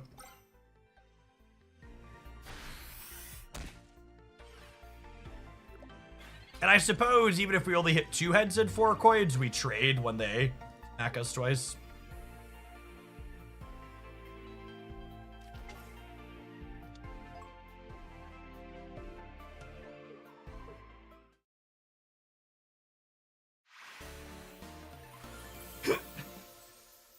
Can't beat the Kangumama gamers. This fighting deck. I think that game's a great example of why this Rampardos deck is never going to be better than Second Fiddle. Because, like, it's a really good metagame deck into things like Dialga Arceus, but, like, sometimes your opponent, like, rolls up with Kangaskhan and Drudagon, and you're like, well, can't win the game anymore.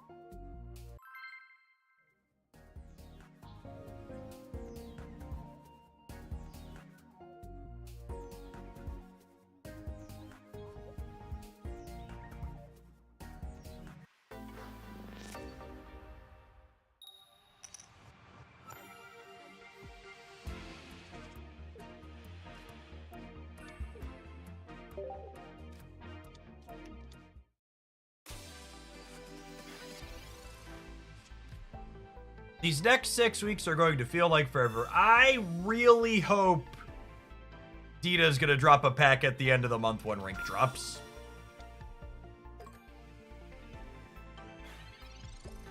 I think it would be a pretty big miss on their part if they didn't.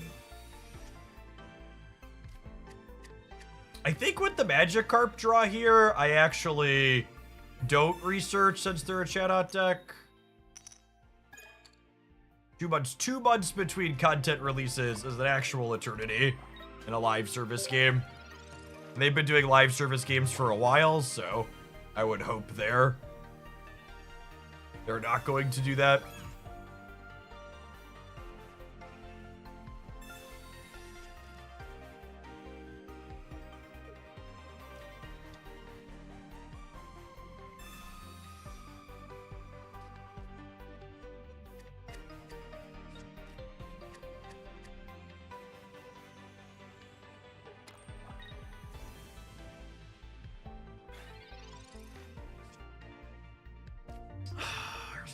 Lad.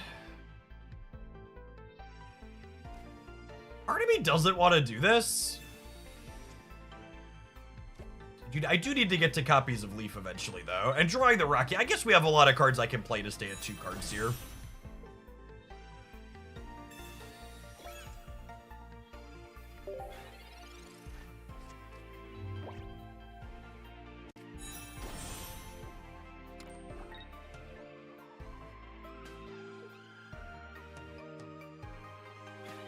People comparing Pocket to paper card games, I don't really think it's super comparable to paper card games. Paper card games having a slower release cycle on content, I think, is more than reasonable. It's very different when you're in a digital environment. So I'm going to Leaf here, not only because it gets my hand smaller against the Shadow, but it also means I can Sabrina and attack with the Gyarados next turn to clear one of these 2. The downside in this instance is if they have Crobat, and they likely do because they haven't been Chatot-ing, they get to hit my Gyarados with the Crobat this turn. I think the upside of being able to do this next turn is high.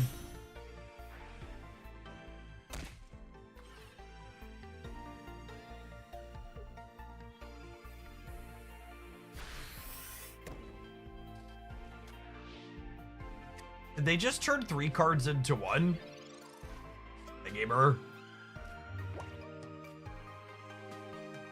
So I either clear their Crobat or get 2 points here.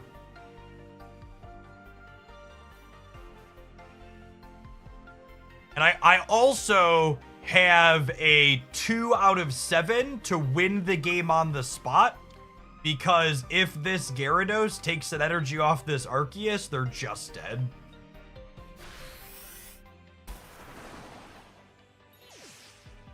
All right, we missed on the instant victory condition. Now we do lose if they have another basic and this card plus this card. They're already through both researches, but they haven't played any Pokeballs yet, so decent chance we're dead here, unfortunately.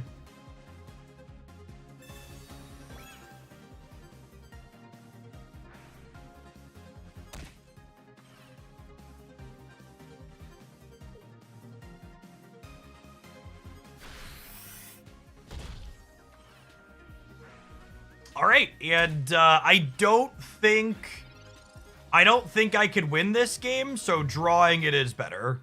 Oh wait, they don't have any knockout points, right? They were on 0. I was gonna say they're gonna take the Gyarados when I hit them, but did they have a point? No, they didn't have a point, right? No, they were on 0. Okay, yeah. So if they would have had a point, we would have tied. But the Gyarados trades with that, and then they go to 2 and we go to 3.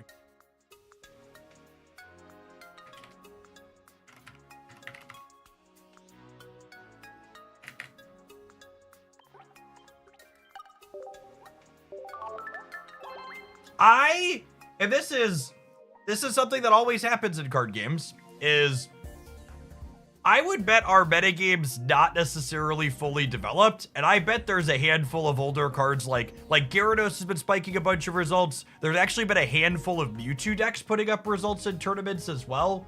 I would bet there's value if you really wanted to innovate in going back and checking a bunch of the older previously competitive cards. I would be shocked if some form of Gyarados is not competitive. Pikachu, and Mewtwo are probably worth a relook to at some point. We'll get to them all eventually here as well, but there's only so many hours in the day.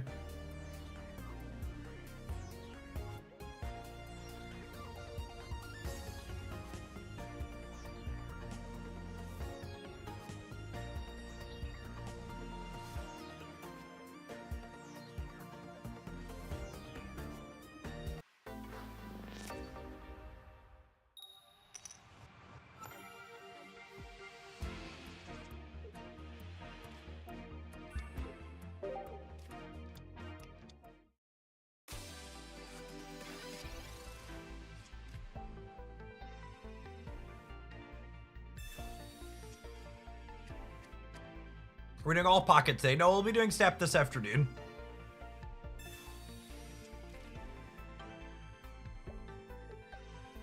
Always find out what we're planning to do by looking at the stream title on the Twitch side.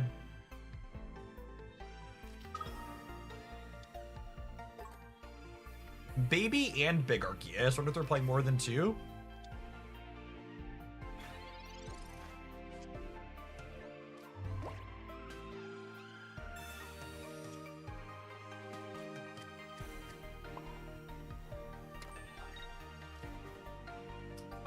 Holding on to this because we could find a communication and communicate it into a Magikarp. Is there a use for Baby Arceus? It's like an okay wall. If your deck that needs an Arceus enabler wants a 1 knockout point wall. It's a fine third Arceus for when you really want the enabler more consistently, but no, generally pretty bad.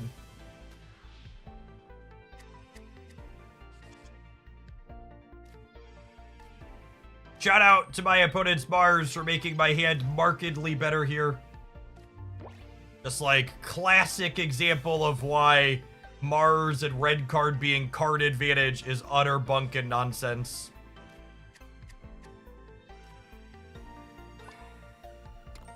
Pokemon Pocket is not a game where you're regularly holding a bunch of cards in your hand.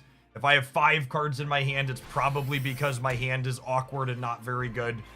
They're turning my awkward 5-card hand into a decent 3-card hand, especially when there's 2 copies of Research left in my deck still.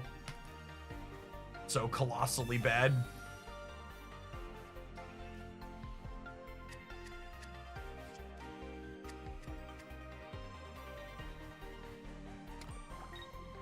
Pokemon Pocket conceptually doesn't really have card advantage like games like Magic the Gathering does, right?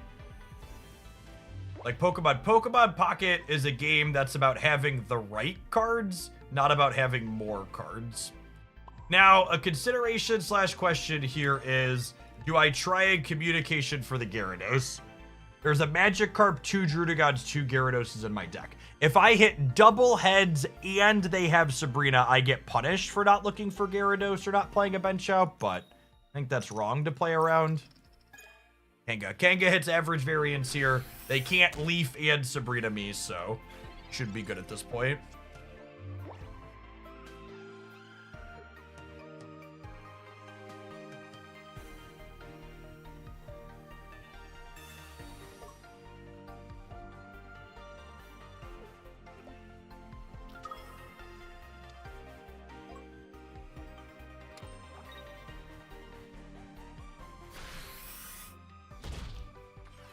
right, so Kanga's going down.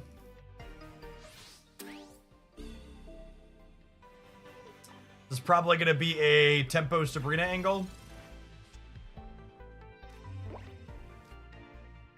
Unless we hit Gyarados and then hit on Misty. We gotta hit a 40%er and then hit a 50%er to win the game. Unlucky.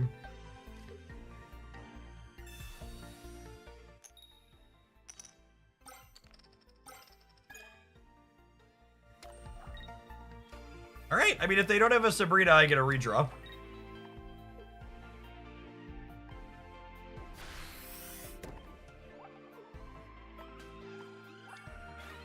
One research to Gyarados, but obviously we're cooked if they have Sabrina.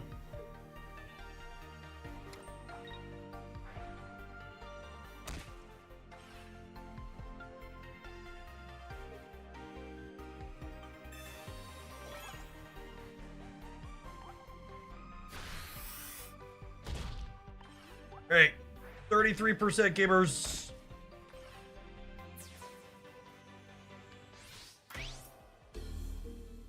Oh, you know what? I should have Sabrina'd them last turn, yeah? Rather than Mistying. Yeah, I should have Sabrina. The Misty was bad once I missed the Gyarados. I was too caught up. I should have Sabrina'd them, and then there's a chance my Drew to Godlids for the turn, which gives me a redraw. Because they couldn't retreat anything without a leaf. And this turn I couldn't Sabrina because they had energy on something and they could retreat it without a leaf. Alright, we're going to take a brief pause for the cause. And let some adverts roll. We return from our break. We're going to check out this Gyarados deck some more. It's felt pretty good so far. Thanks for hanging out. Don't go anywhere, gamers. Watch it on the YouTube side, because there's tap the like button on the live stream.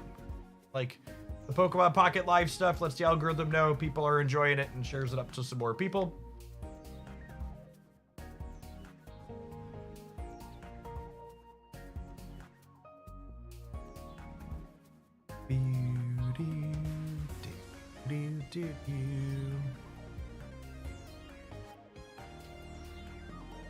This deck looks fun. Yeah, Gyarados is a solid poke. Not having Greninja gives you room for a lot of utility cards.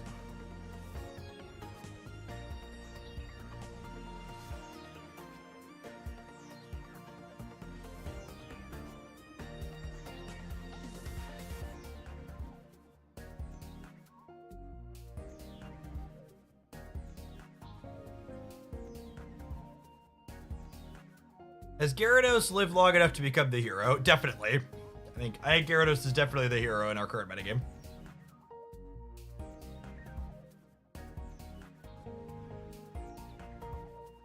Unironically, I think there's a chance he's good enough for him to become a villain again, but for the time being, he's definitely big underdog energy.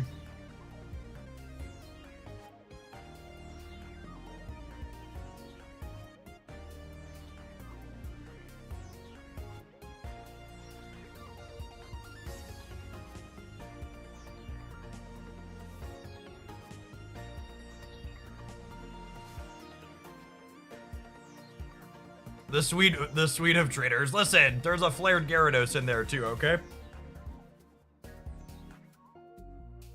I like shiny things. Classic $1,000 Pokemon Pocket deck.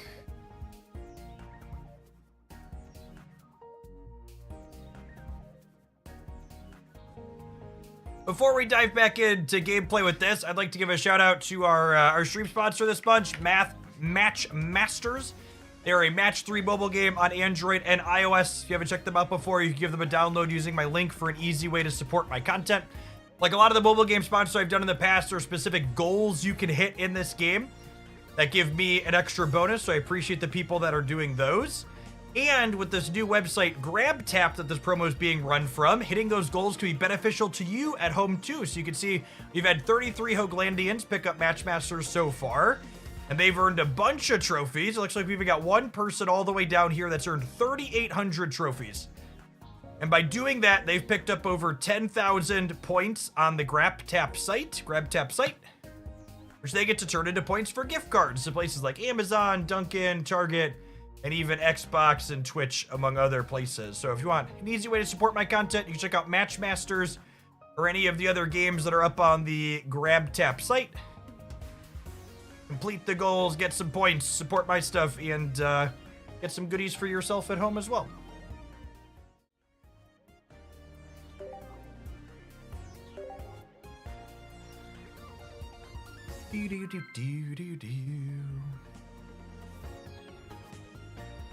Info fan, thanks for the 5 months. GrabTap works in a bunch of different places. It's like US, Canada, Australia, New Zealand, UK, and then some of the EU. If you click on the Matchmasters link and it takes you to the GrabTap site, that means it works in your geolocation. Drudagon lead. Tyranitar Gaming. Oh me, oh my. So these Pokeballs are guaranteed to get us a fish with the Kangaskhan drop. Only 2 fish and 1 Drudagon left in our deck. Digging for some more friends here.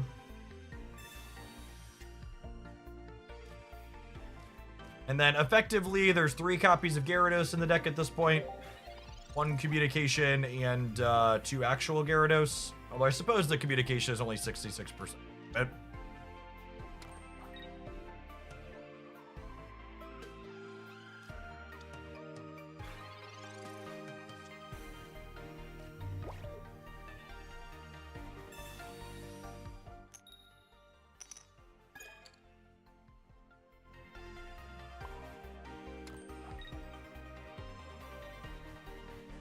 still holding this in case Gyarados rolls off the top.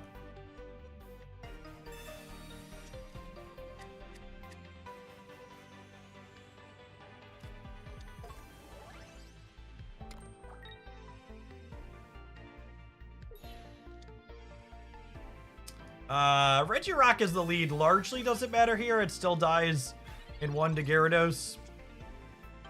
They are missing their stage 1s, but so are we.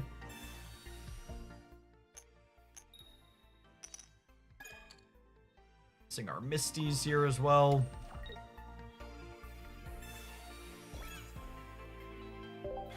Their attacker also needs 4 energy, but they're at 1 and we're at 2. We have 1 research, 2 Gyarados, and a communication, so we're loosely 50% to find our stage 1 at any point here.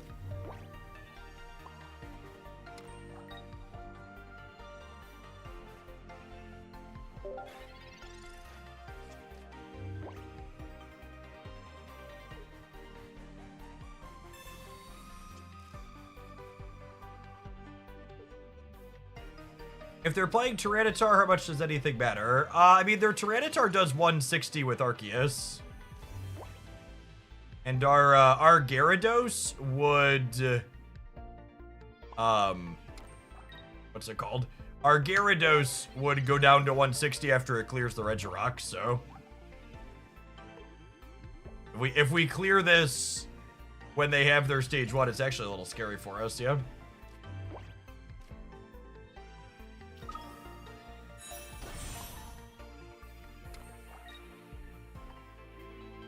Kinda wish we had the second Magikarp to start building up here. They can still get us. We need them to break out their stage 1 for 1 more turn. Or we need to draw Irida, one of the 2.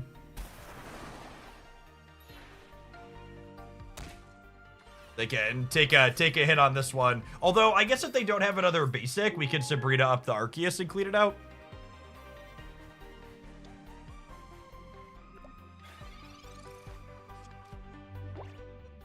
Oh, that's true too. We could potentially take their energies off them every turn.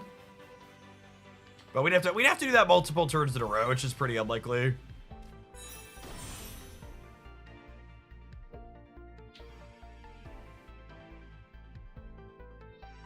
Alright, either not have another basic.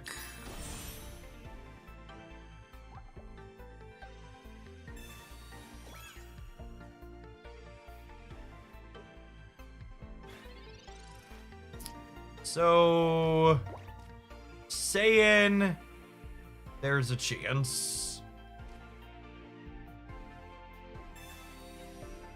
Do I not play my energy? So I'm 3 out of 8 instead of 3 out of 9? I think I don't play my energy.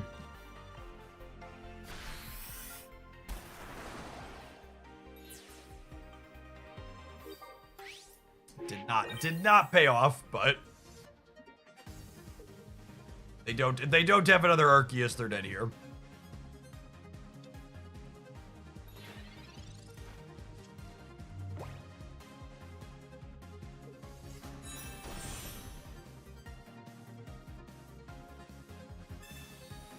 Oh, they won the coin flip. No!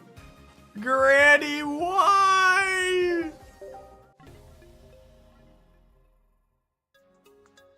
It is wild to me that Town Elder does not let you pick up the cards you want. Why is she random? Why is she random? Truly one of the biggest questions of the expansion.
Keep on Darkrai is not terrible for us.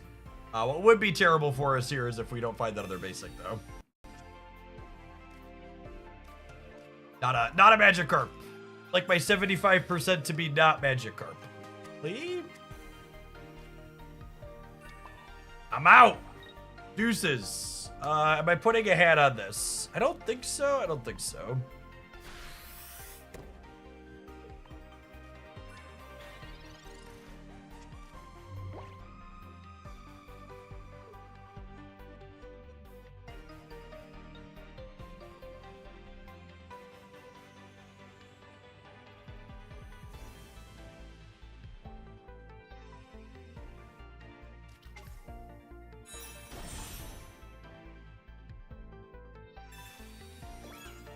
Okay, hats are fine, Sabrinas are not. Hats are fine, Sabrinas are not. Hats are fine, Sabrinas are not.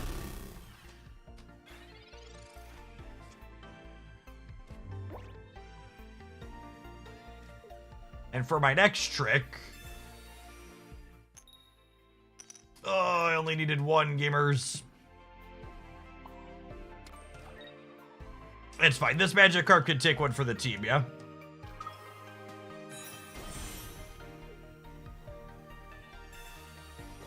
They clear.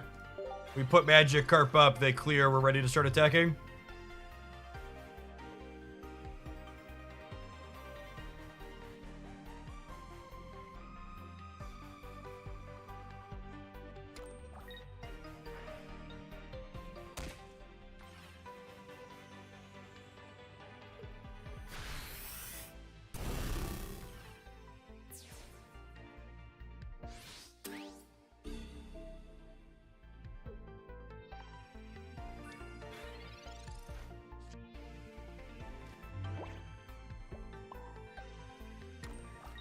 Might as well put a hat on it.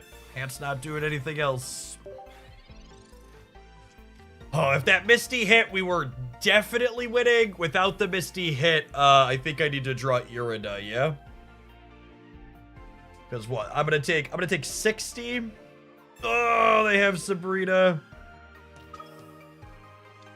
Cooked. They didn't have the Sabrina earlier. They found it now.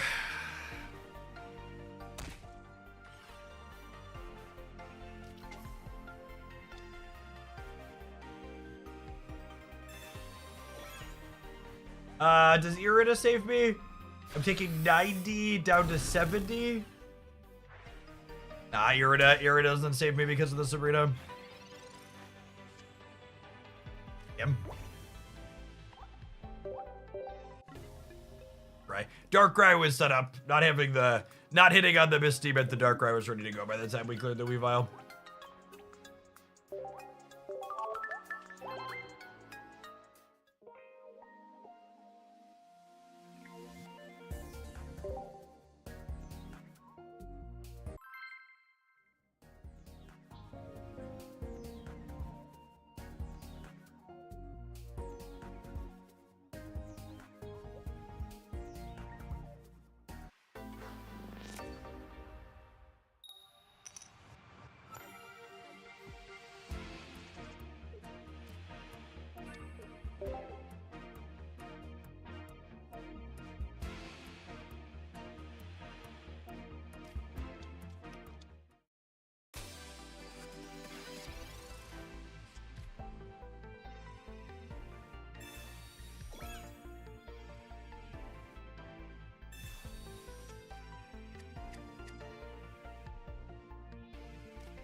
Probably not hitting the Heat Shred, yeah?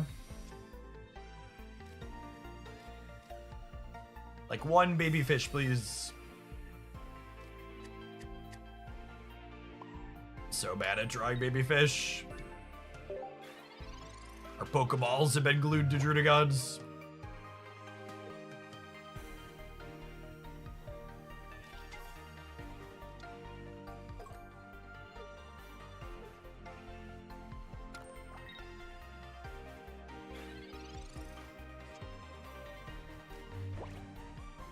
%66% to be a camp fish. Oh. Okay. Okay. That's fine. Nobody panic. Everything is fine. Nobody panic. All right, two big fish and a Pokecoms in 7 cards here. When Kangaskhan is just the better wall than Druddigon because she doesn't hit back.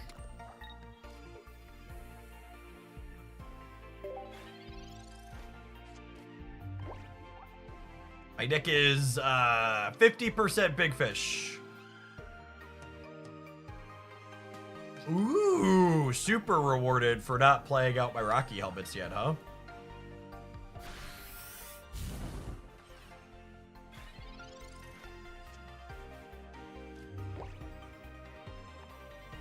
My deck is 60% big fish.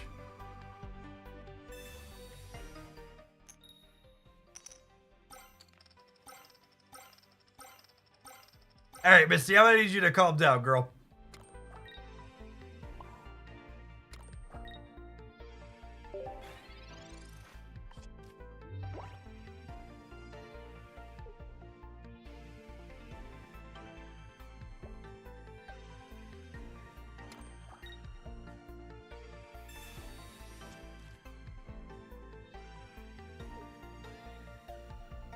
Why are we rewarded for not playing the hat? Rotom's Assault Laser does extra damage to cards with Poké Tools.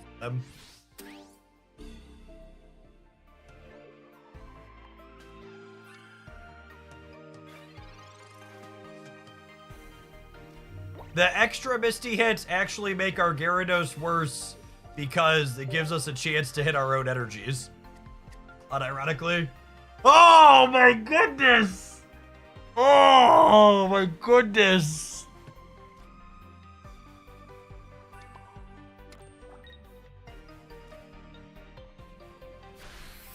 I said I wanted a big fish game. It's not a big fish, it's a baby fish.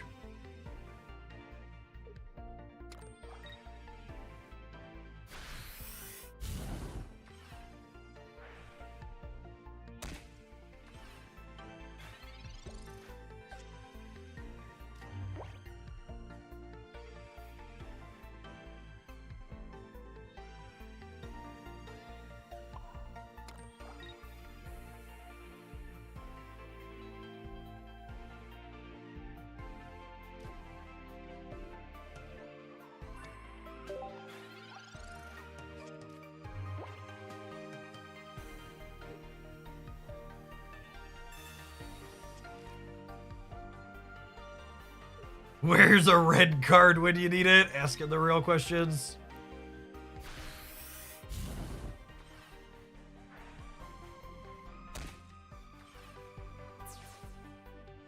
That's fine. We're gonna hit running Gyaradoses. It's gonna be lovely. 3 cards in my deck. 2 of them are Gyarados. There he is. There he is. A Gyarados is never late. It arrives precisely when it is meant to. Says local man about to lose to Sabrina.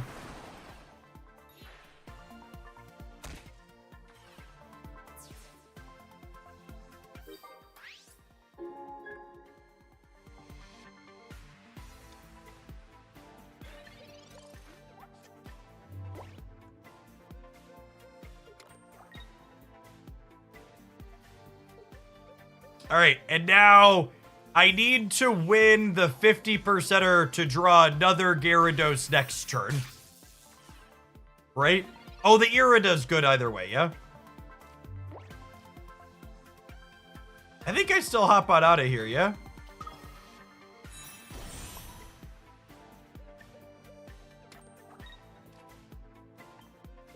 Did we get out of this? I think we got out of this, yeah? Because Irida means I don't die to Sabrina or Cyrus.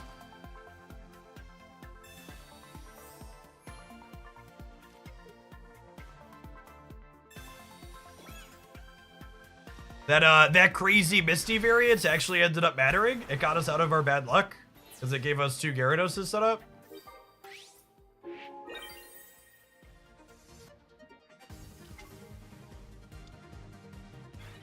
Big fish. Big fish.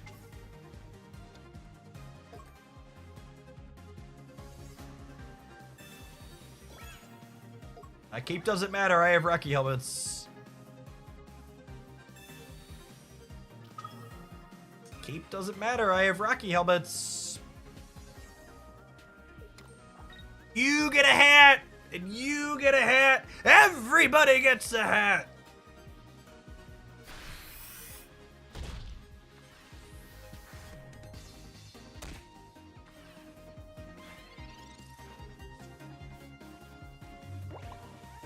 Every bit of the water buffalo.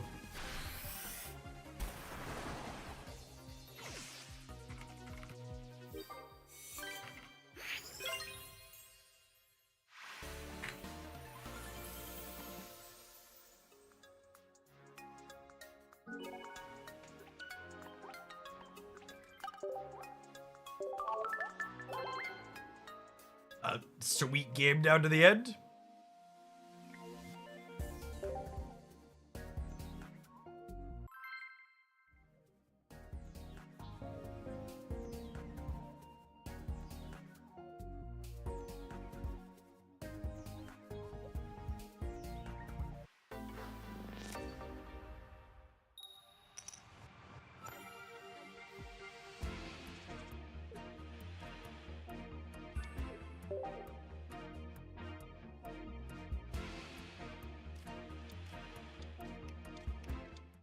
Skarmory Gaming, eh?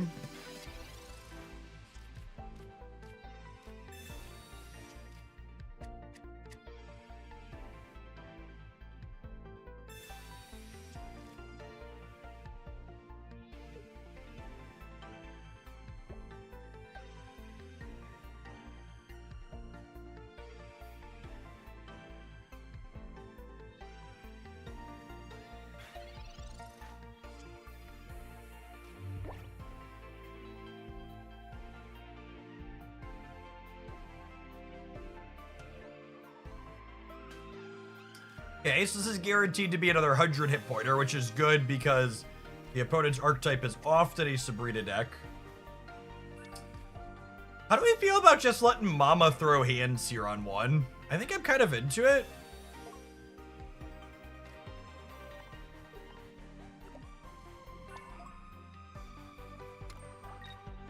I'm gonna hold this other Magic Carpet hand for our copy of Communication.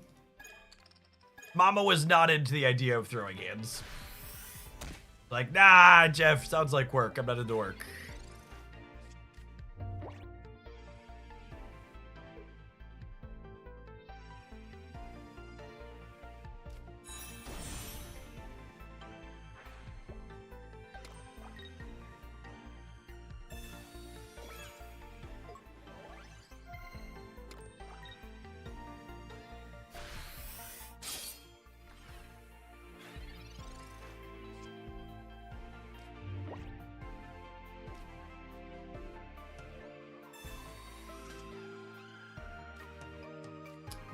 right. Our last Druidagon. Put a big fish on it just in case.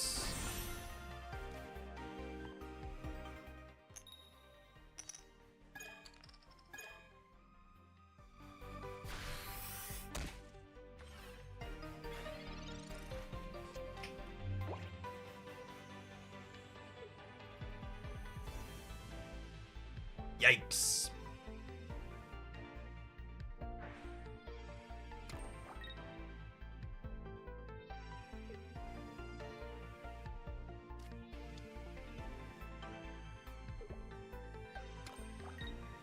I have to say, I don't miss the first set meta where Kangaskhan was a card we were forced to brew with.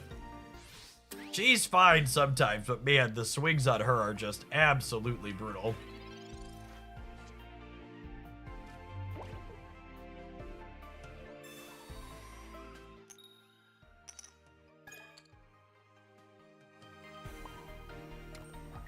We are unfortunately going to be in a spot where Sabrina just puts us in the trash can. I could play a basic out this turn to not get the Gyarados Sabrina up, but in the future they would be able to Sabrina it up, and in an opportunity they'd be able to Sabrina it up to get the win with Magnezone. So, kind of a damned if you do, damned if you don't. Just hope they don't have it type situation.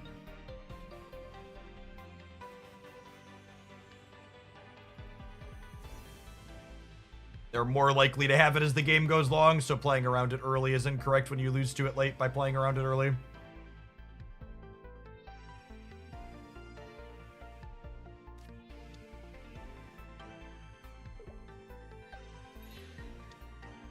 Oh, me oh my. That is a spicy piece of technology.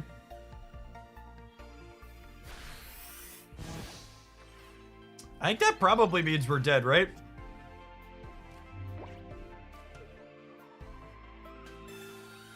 Because even if I hit 2 heads on this or find a leaf next turn. Because let's say I find leaf next turn now. They put me to 140. This hits me for 130 down to 10, and then the Skarmory finishes. So I have no knockout points.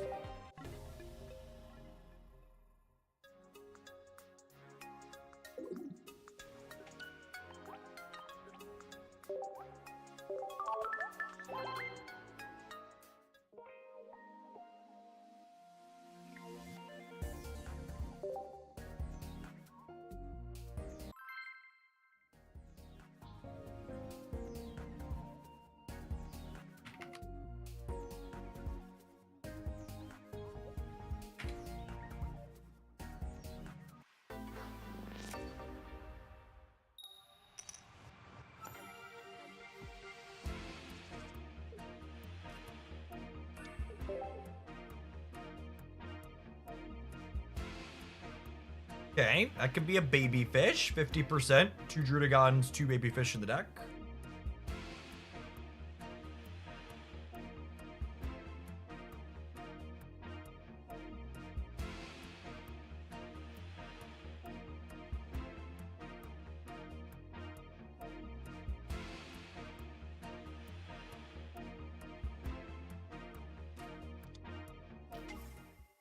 Palkia lead instead of Manaphy is good for us. Kangaskhan with a Rocky helmet on her. Unironically pretty good against Palkia start, huh? It's a shame they have first energy advantage, but can't have it all, I suppose. These are perfect hits. We wanted exactly one of each here, which is the probabilistically likely outcome, but nice to not be below average for a change.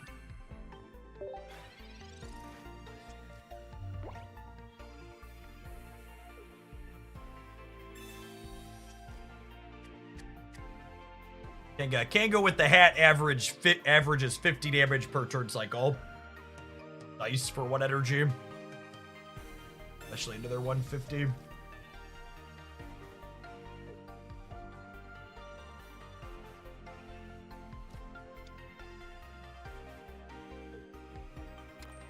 Alright, well they can't use that this turn because they already researched. They can't leave. Ooh, they have a Rocky Head of their own. I think Rocky Head of their own means we actually just power up Carp. Because it means I would die in 2 otherwise, which is not enough time to set up Gyarados. Well, maybe Misty will do her thing, and then we'll... But... better than a brick, but I don't think it means we just power up the back line here. If they pivot to the mana fee, we'll put an energy on Kangaskhan next turn, I think is the plan.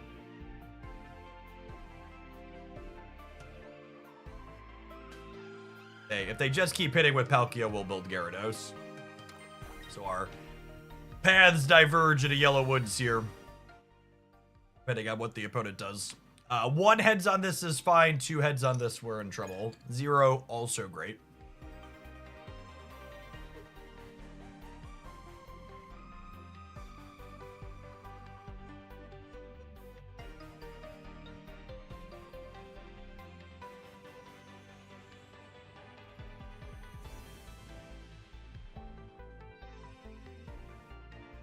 Feels like they're in a tough spot.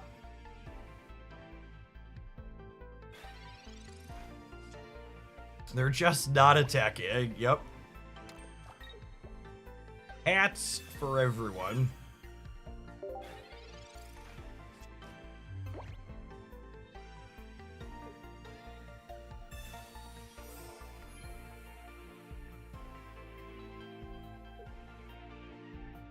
Are they backing out here?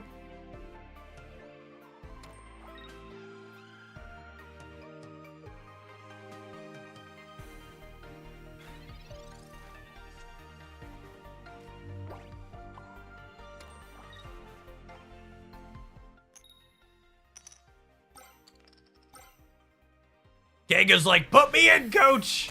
Put me in! I'm revved up and ready to go, coach!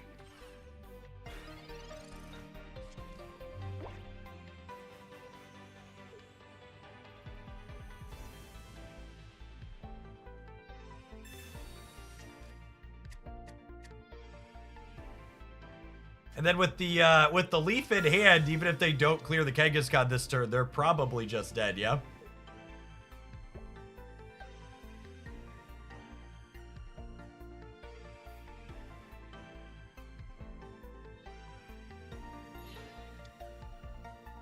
Yeah, I think this sequence makes sense for them, but I think they're still in trouble.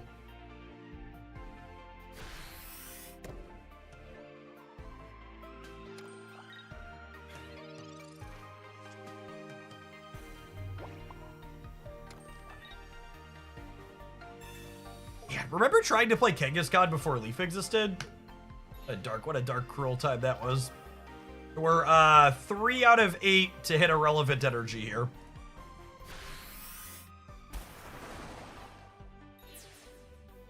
Unlucky. That being said, the hat on our Gyarados and them still being multiple energies away from a big chunk is real good for us. Don't know. I don't know what their line is from here. I think it's like triple heads on Misty plus a cape. And even then, there's a chance that like Kangaskhan comes in from the back and cleans them up. Oh, okay. This is cute.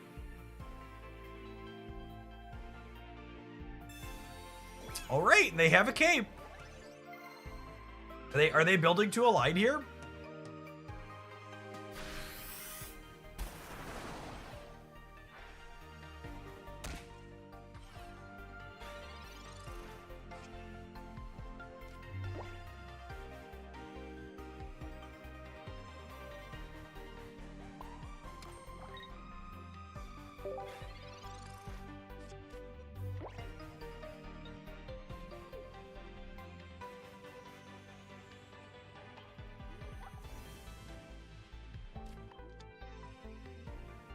Oh man, do they pivot to the mana fee again here?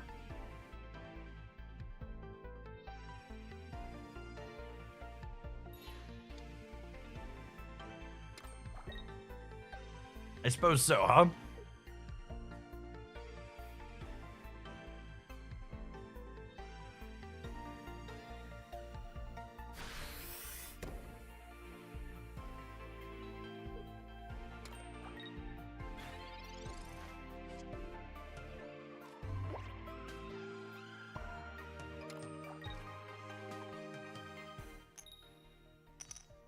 Get him, Baba! Rats. Rats! Clearly, we should swap this Sabrina for a Cyrus. LOL.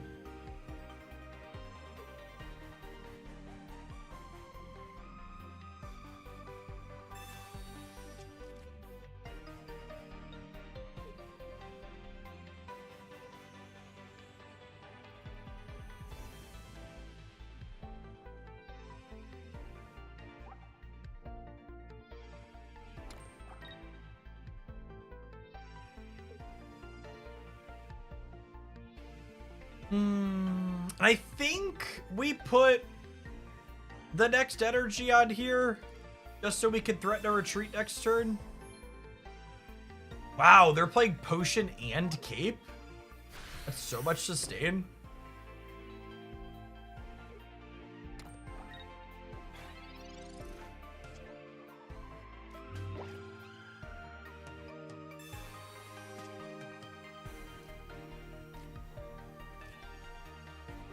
With the leaf draw, I can start building up this like a Gyarados here, yeah?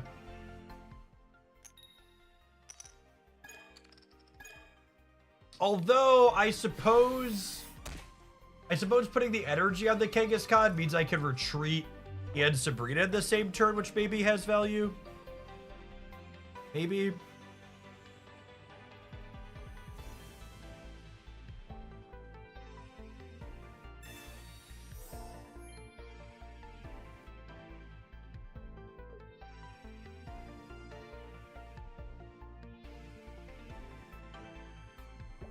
Retreating plus Sabrina isn't really very useful here, though, either way, yeah? I think next turn, it's energy, leaf, retreat, clear this, and then the following turn with the Sabrina, they need 2 things that can survive a 140 blast.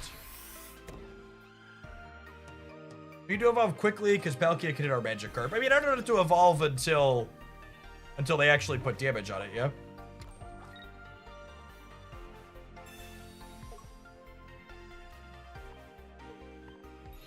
All right, statistically, we hit one of their energy here because they have 11 of them. Hopefully we don't low roll and hit one of our 6. Okay. Got one of theirs.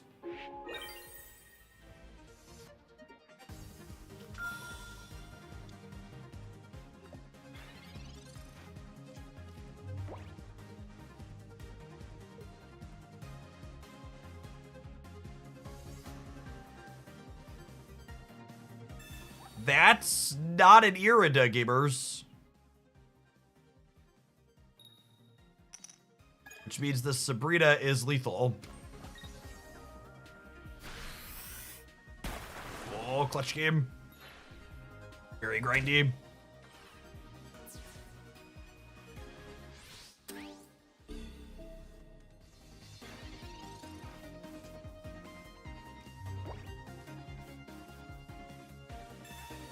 There's my lady.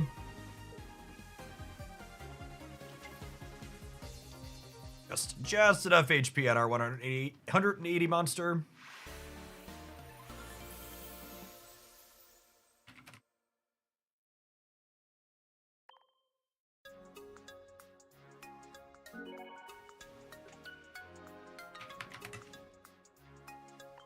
All right, we need to take a pause for the cause to let some adverts roll. I'm playing this deck for over an hour, so I think we're going to go ahead and play something else when we get back. Throw this one up here for the start, then I'll tease the other one in a minute. Thanks everybody for hanging out. Don't go anywhere. If you're watching on the YouTube side, you enjoy the Pocket live streams, be sure to tap the like button.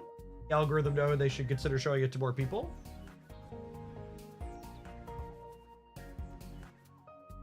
How do we feel this compares to Manaphy, Palkia?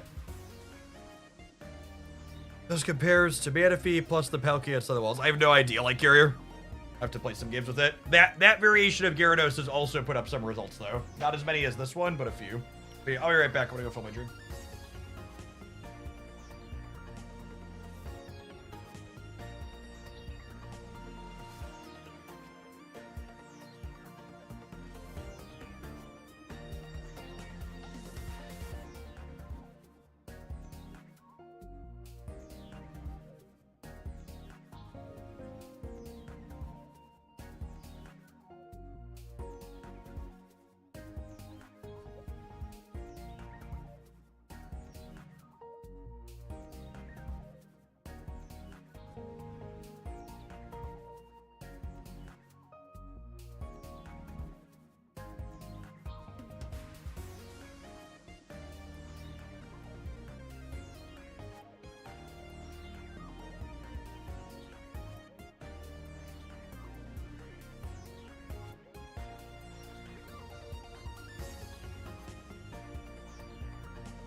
All right, our next deck. We played two decent decks in a row.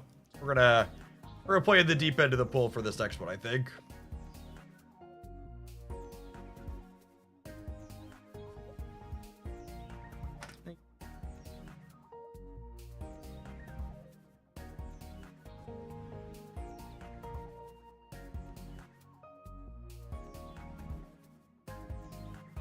We are gonna play a little Major Bob for this.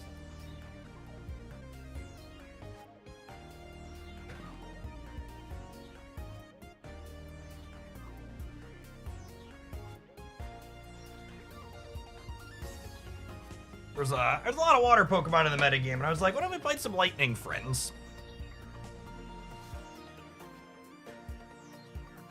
And Surge and Volkner both work here with Electabuzz and Electivire. This could be a fun combination.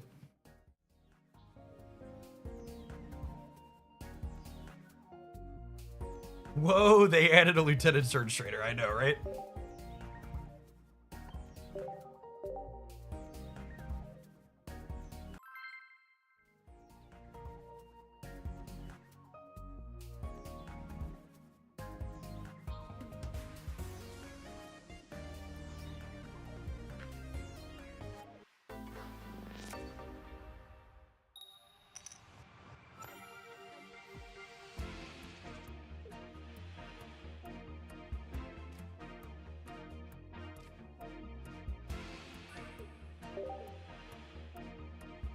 Maybe they'll add Brock to the game next. Here's hoping.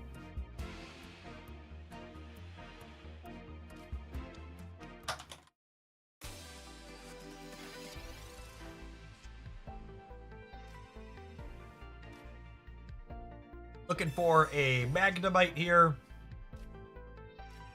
None of those are that sad.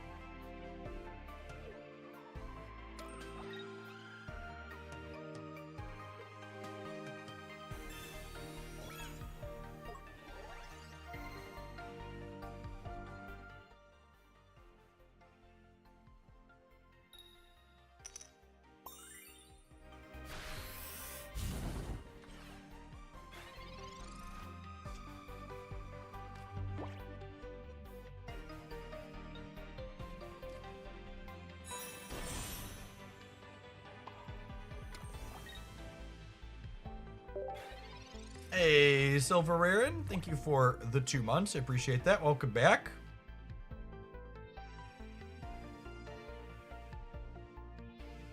Which 2 stars did you get from the God Pack Wonder Picking? My Erica's came from that. Rather than sit here and wait for my opponent to stop being disconnected, I'm gonna go to the next game. Our draw is kind of limping. Testing against a random pile of cards is not worth the wait time.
Was it too time consuming to get more 2 stars from it? I just had most of the 2 stars I wanted from spending by the time that exploit came up. Then they patched it relatively quickly once it was known.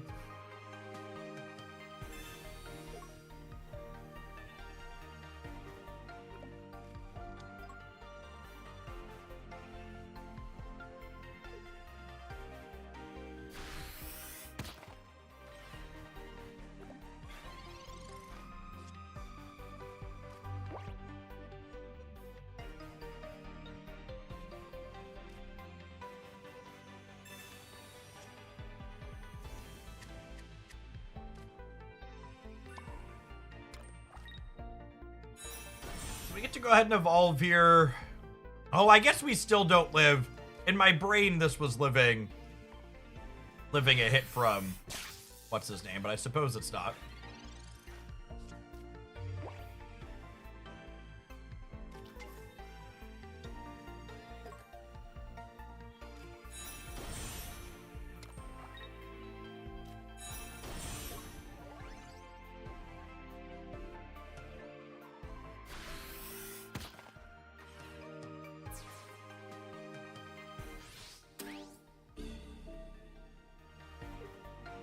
All right, if we top deck our Volkner, we have a shot here, I think.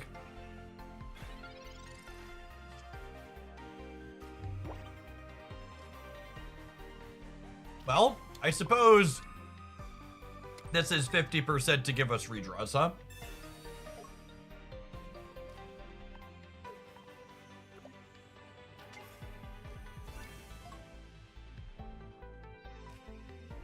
Although, kind of stalling, even if we hit heads here, isn't great into their big finishers they have building up in the back when we are not.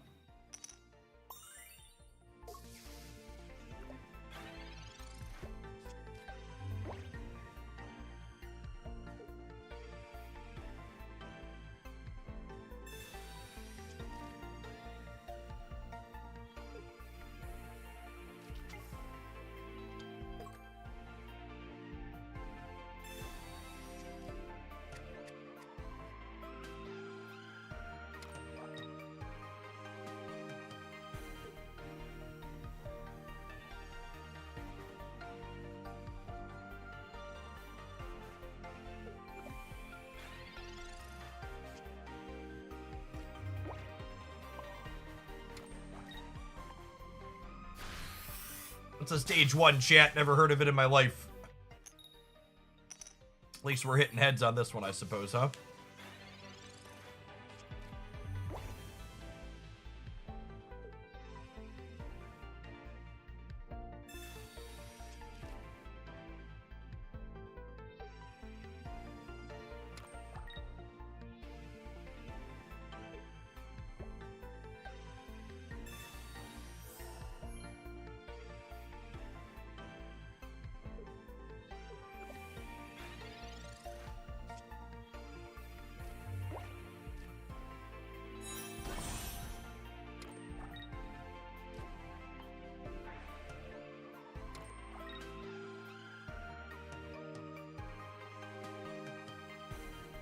I think I'm just supposed to go for paralysis again here. Snow.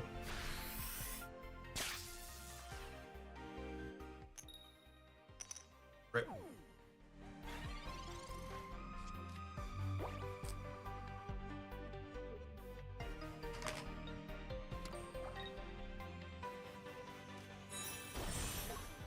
I don't think the last coin mattered either way. They had too much time to get their Tyranitar set up. Hey, thanks for that whole slew of support there. Ramaset coming in hot for 2 years. Omega, I am doing swell this morning for the 2/3 of a year. Archmage, thank you for the gifted sub. Okay, good morning, good morning. Good afternoon.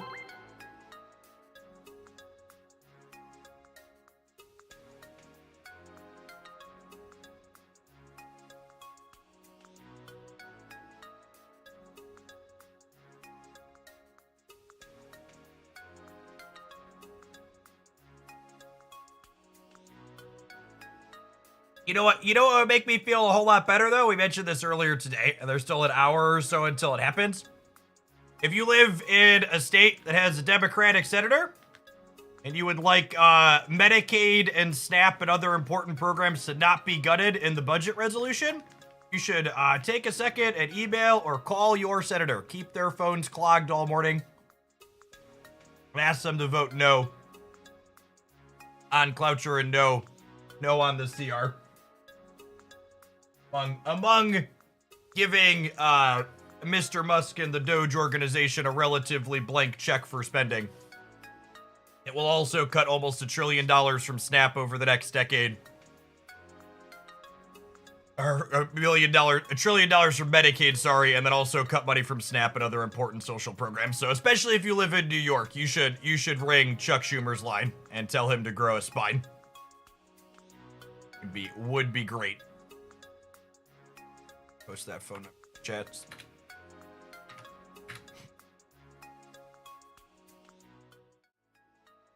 I believe both of my representatives in Illinois here are going to do the right thing, but I still gave them a ring and an email yesterday. Yeah, Schumer's got to go.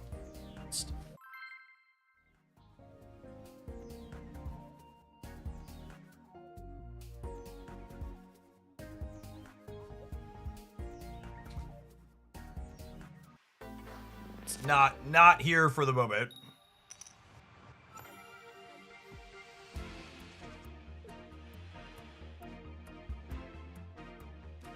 I think we're leading on DDN. They have a metal energy, so if they have Dialga, you could paralyze it before it could ramp, which would be great.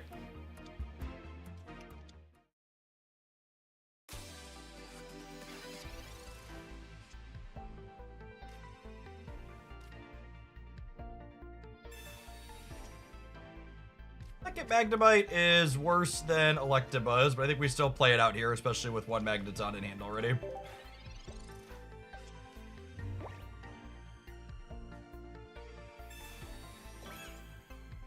The helmet makes our paralysis attacks a little bit less appealing, but we're gonna do them anyways.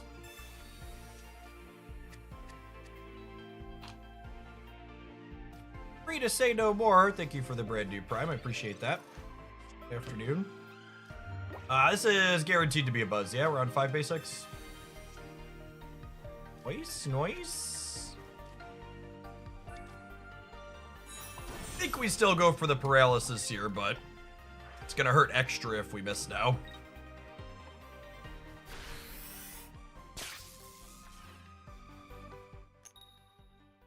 Rip.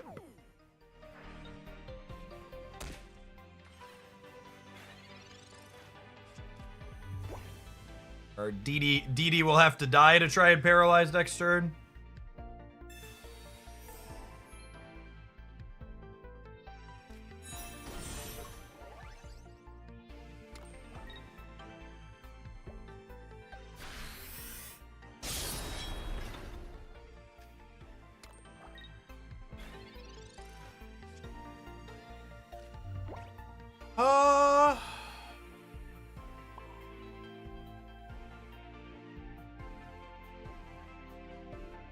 I was like, wait, why didn't they have damage on them? They used a potion on 10? Weird. So I have Volkner, which technically lets me attack with this for a bunch next turn. I think I'm going for the paralysis at the cost of our life.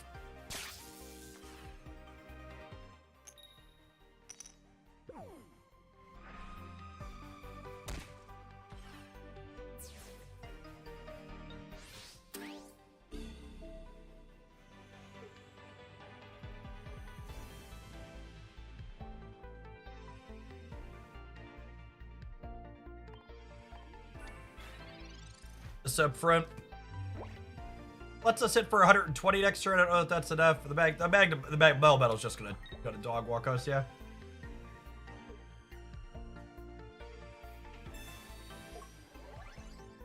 I took a drink. I was like, that doesn't taste right. We forgot to shake it after we put the stuff in. Okay.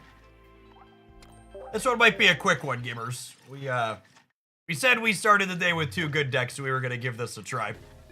Something I was noodling on. And honestly, I think it's good to show that we miss on occasion. I think especially people that watch like edited stuff on the YouTube side, there's this idea that like people that make content always have hits, especially when you could just edit it out to always have wins. But it's important to understand that like even people like myself who like build a lot of decks and are probably above average at deck building have just as many misses, if not more, than hits. Probably more misses in the average case.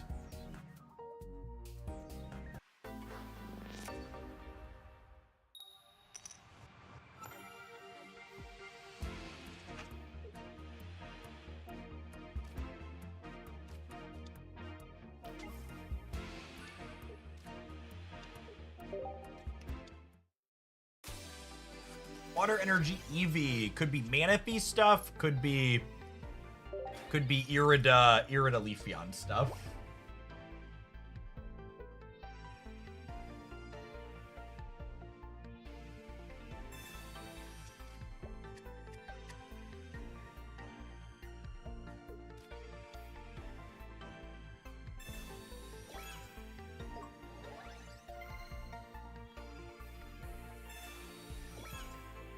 Not all heroes wear capes. Eevee certainly did.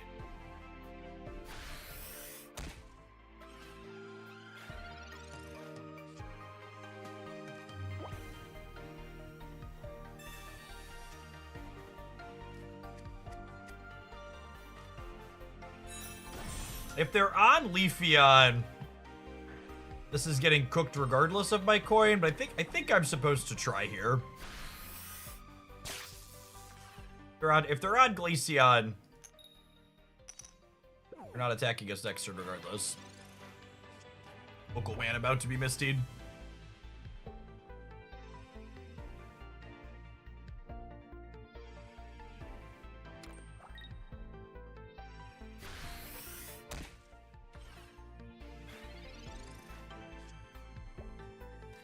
Alright, and now I say we just get aggressive and start blasting, yeah? They've stumbled. We have our stage 2. We run them down.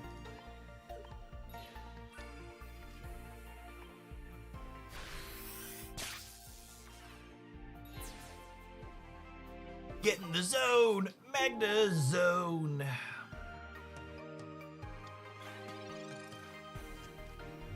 Oh, my wife had to take our older car over to AutoZone this morning. Went to start it last night and the battery was dead.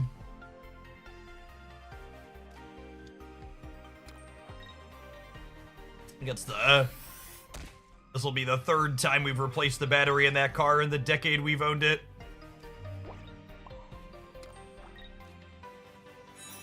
And then with the Volkner draw here, if they even manage to deal with this, we have enough energy in that we just like start blasting with this right away.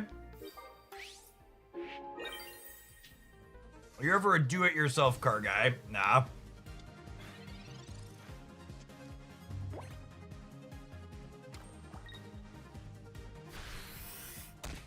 Rust prevention. There's not really much. There's a little bit of corrosion on the top, but just about an average amount, not a destroy the battery amount. We get everything checked on it every, 4 to 6 months or so on regular oil maintenance when I take it into the garage. The recommended things on it.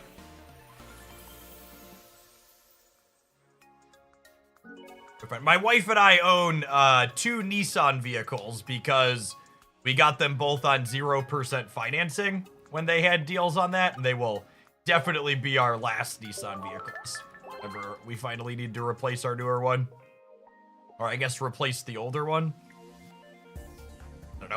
The older ones, I think it's only got like 50,000 miles on it despite being a decade old, so hopefully it's going to last another decade or so. It's driven a few times a month. Ideally, that's the kid's first car in 5 years.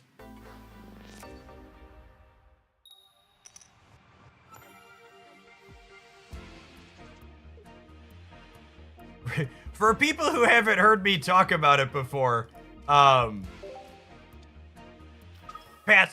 the random battery having an issue here. The other reason this will be my family's first and last Nissan, or sorry, these will be our last Nissans, is the older one had a recall on it at one point where, and I quote, The failure is occasionally the box in between the front two seats catches fire while driving.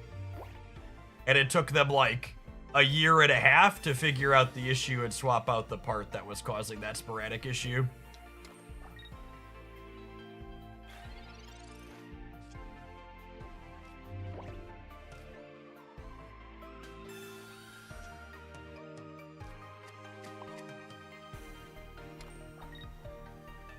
Our deck seems a lot worse when we don't have Magnezone on curve. Oh, hey, I had that cartoon. Yeah, I think it's a 2015 Nissan Rogue. Only occasionally, though. What's the problem exactly? Stop being a baby, Hogland. It only happens sometimes. I mean, mine never caught fire, so clearly it was fine.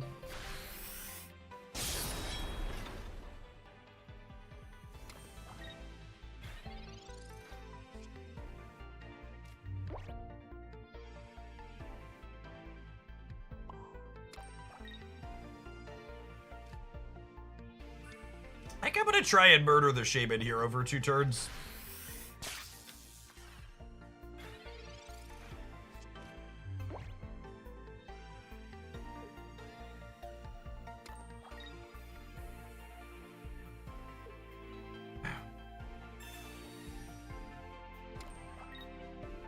And then on my Nissan Pathfinder, that's our other newer Nissan. That one's a little over 5 years old now because we no longer have a car payment, which is nice for a little while. The button that opens the hatch on the back, the plastic casing around it cracks. And I looked online, and everywhere I looked online was like, you just tape it up. That's the fix. So I took it, when we took it into the dealer, I was like, do you have a proper fix for this that you could do? And they're like, yeah, sure. And then I looked at what they did, and they just electrical taped it up in the back. And apparently it's a very common issue, just a defect with how the casing is on the button that opens the hatch on the back. Okay.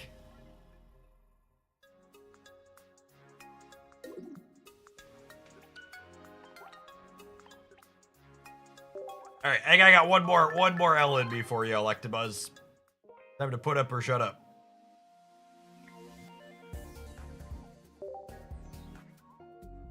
These games have kind of felt like something we were talking about in the supporter Discord server the other day, which is these 1-point non-EX stage 1s really feel like they get outclassed by most of these basic EX Pokemon people are playing. And that's kind of why the metagame is what it is, right? Like, it's like, why should I play 2 cards, or even kind of 3 with Electivire? Like, you're playing Volkner and Surge in a way to, like, really make it powerful. When you're like, I could get a better effect by just playing Arceus.